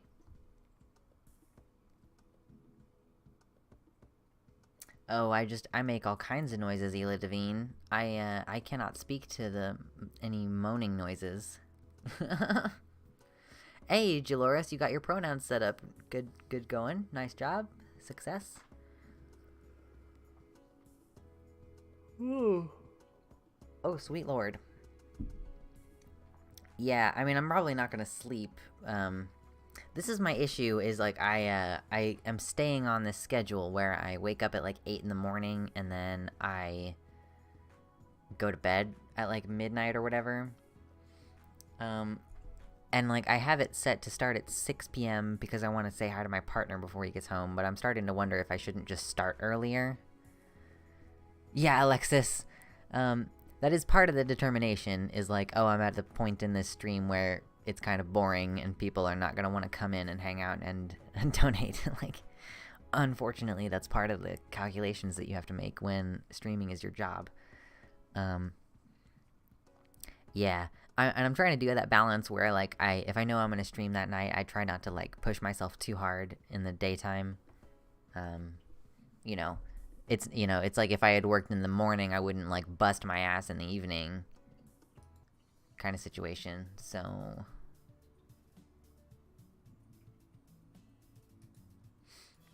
just quitting this game, getting it out of here. Yes, quit the game. I just saved. It's not unfortunate, it's business. Coco, no, I literally am just about to log out. I am so sorry. Noon on Sunday though. Noon. Yeah, Alexis says it's not unfortunate, it's business. Yeah, I just feel bad. I don't want to be like, if you all don't donate enough, then I'm not going to stay online for very long, because that's kind of how it feels sometimes, I guess. I don't want to be like that. It's hard when your job is based on donations. Yes. The next stream that we'll be doing will be the B-Day stream. I think what I want to do on the B-Day stream is, I think I want to play Would You Rather. If anybody isn't already familiar with Would You Rather, it's just, you literally, like, it's user-presented questions, and you have two options. There's a big blue button and a big red button, and it's like, would you rather, like, fight, it's oh, thank you, Coco. No, oh, that's really sweet. It hasn't popped up on the thing yet, but I can see that it is there. Make the noise. Do the noise. Come on, do the super chat noise. Do it. Do it. It's set up. It should do it. There it is, finally. Okay, Coco No says, glad you're here more often now. Thank you. I'm also glad that I'm here more often. Thank you for your $5 super chat. That's really kind of you. That's a good way to, like, end the stream, I guess. But so Sunday, what we're going to do, we're going to have text-to-speech on for donations. So if you donate, even if you only donate $1, whatever you type in your message, the robot will say on the stream, okay? I'll make sure to set that up. The other thing that is going to be happening on that stream is the Would You Rather. So we together kind of play, together we'll play, and like, it'll be sort of like a hypothetical. Some of them are sort of existential. That's kind of the plan, at least for now. Something else might be more interesting. That's the general vibe. So if you want to hang out, that'll be cool. I have some special stuff I'm gonna wear for my birthday, so that's gonna be exciting. Look forward to that, and we will see you then. Do we have... Can I bother someone? Let me see if I can find someone to bother. One more time. One more time. Hey, come here. Come here. Hi. Hi. Hello, buddy. Oh, hello. No. No, my alarm is going off. Snooze. Okay. Oh, hello, baby. Oh, hello, baby. Oh. Oh. He's a baby. Oh. Oh, what a sweet baby. I know. Oh. He's so sweet. He's so good.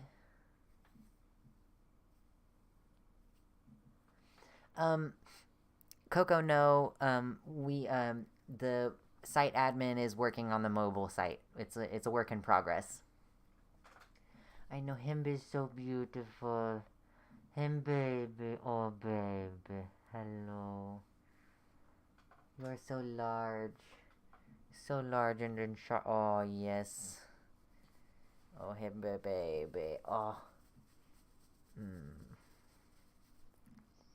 He's like, no, please stop. Belly. Oh, God. Oh, please be careful. Please be careful with my irreplaceable hoodie. There. Unit. Okay. Thank you all for hanging out. Very much appreciate your company. We're going to reserve some energy. If anything exciting happens, feel free to hit us up in the Discord. Drop any links to any cool stuff that you want to talk about, because we can still... Shannon, in the description there on the YouTube page, you can either hit the Streamlabs link or the PayPal link, either one, and those will both be a little bit better, because YouTube takes quite a large percentage off of those super chats. So thank you for asking. The links should be in the description there on the YouTube page. So yes, on Sunday we can still do a regular segment where we talk about random stuff like we did today, but we are also going to have fun, and it's going to be a chill, relaxed time, because that is important to me, to have chill, relaxed experiences. So thank you all for being here. We'll see you next time. Have a good night. Good night. Good night. See you Sunday for the birthday stream. Good night.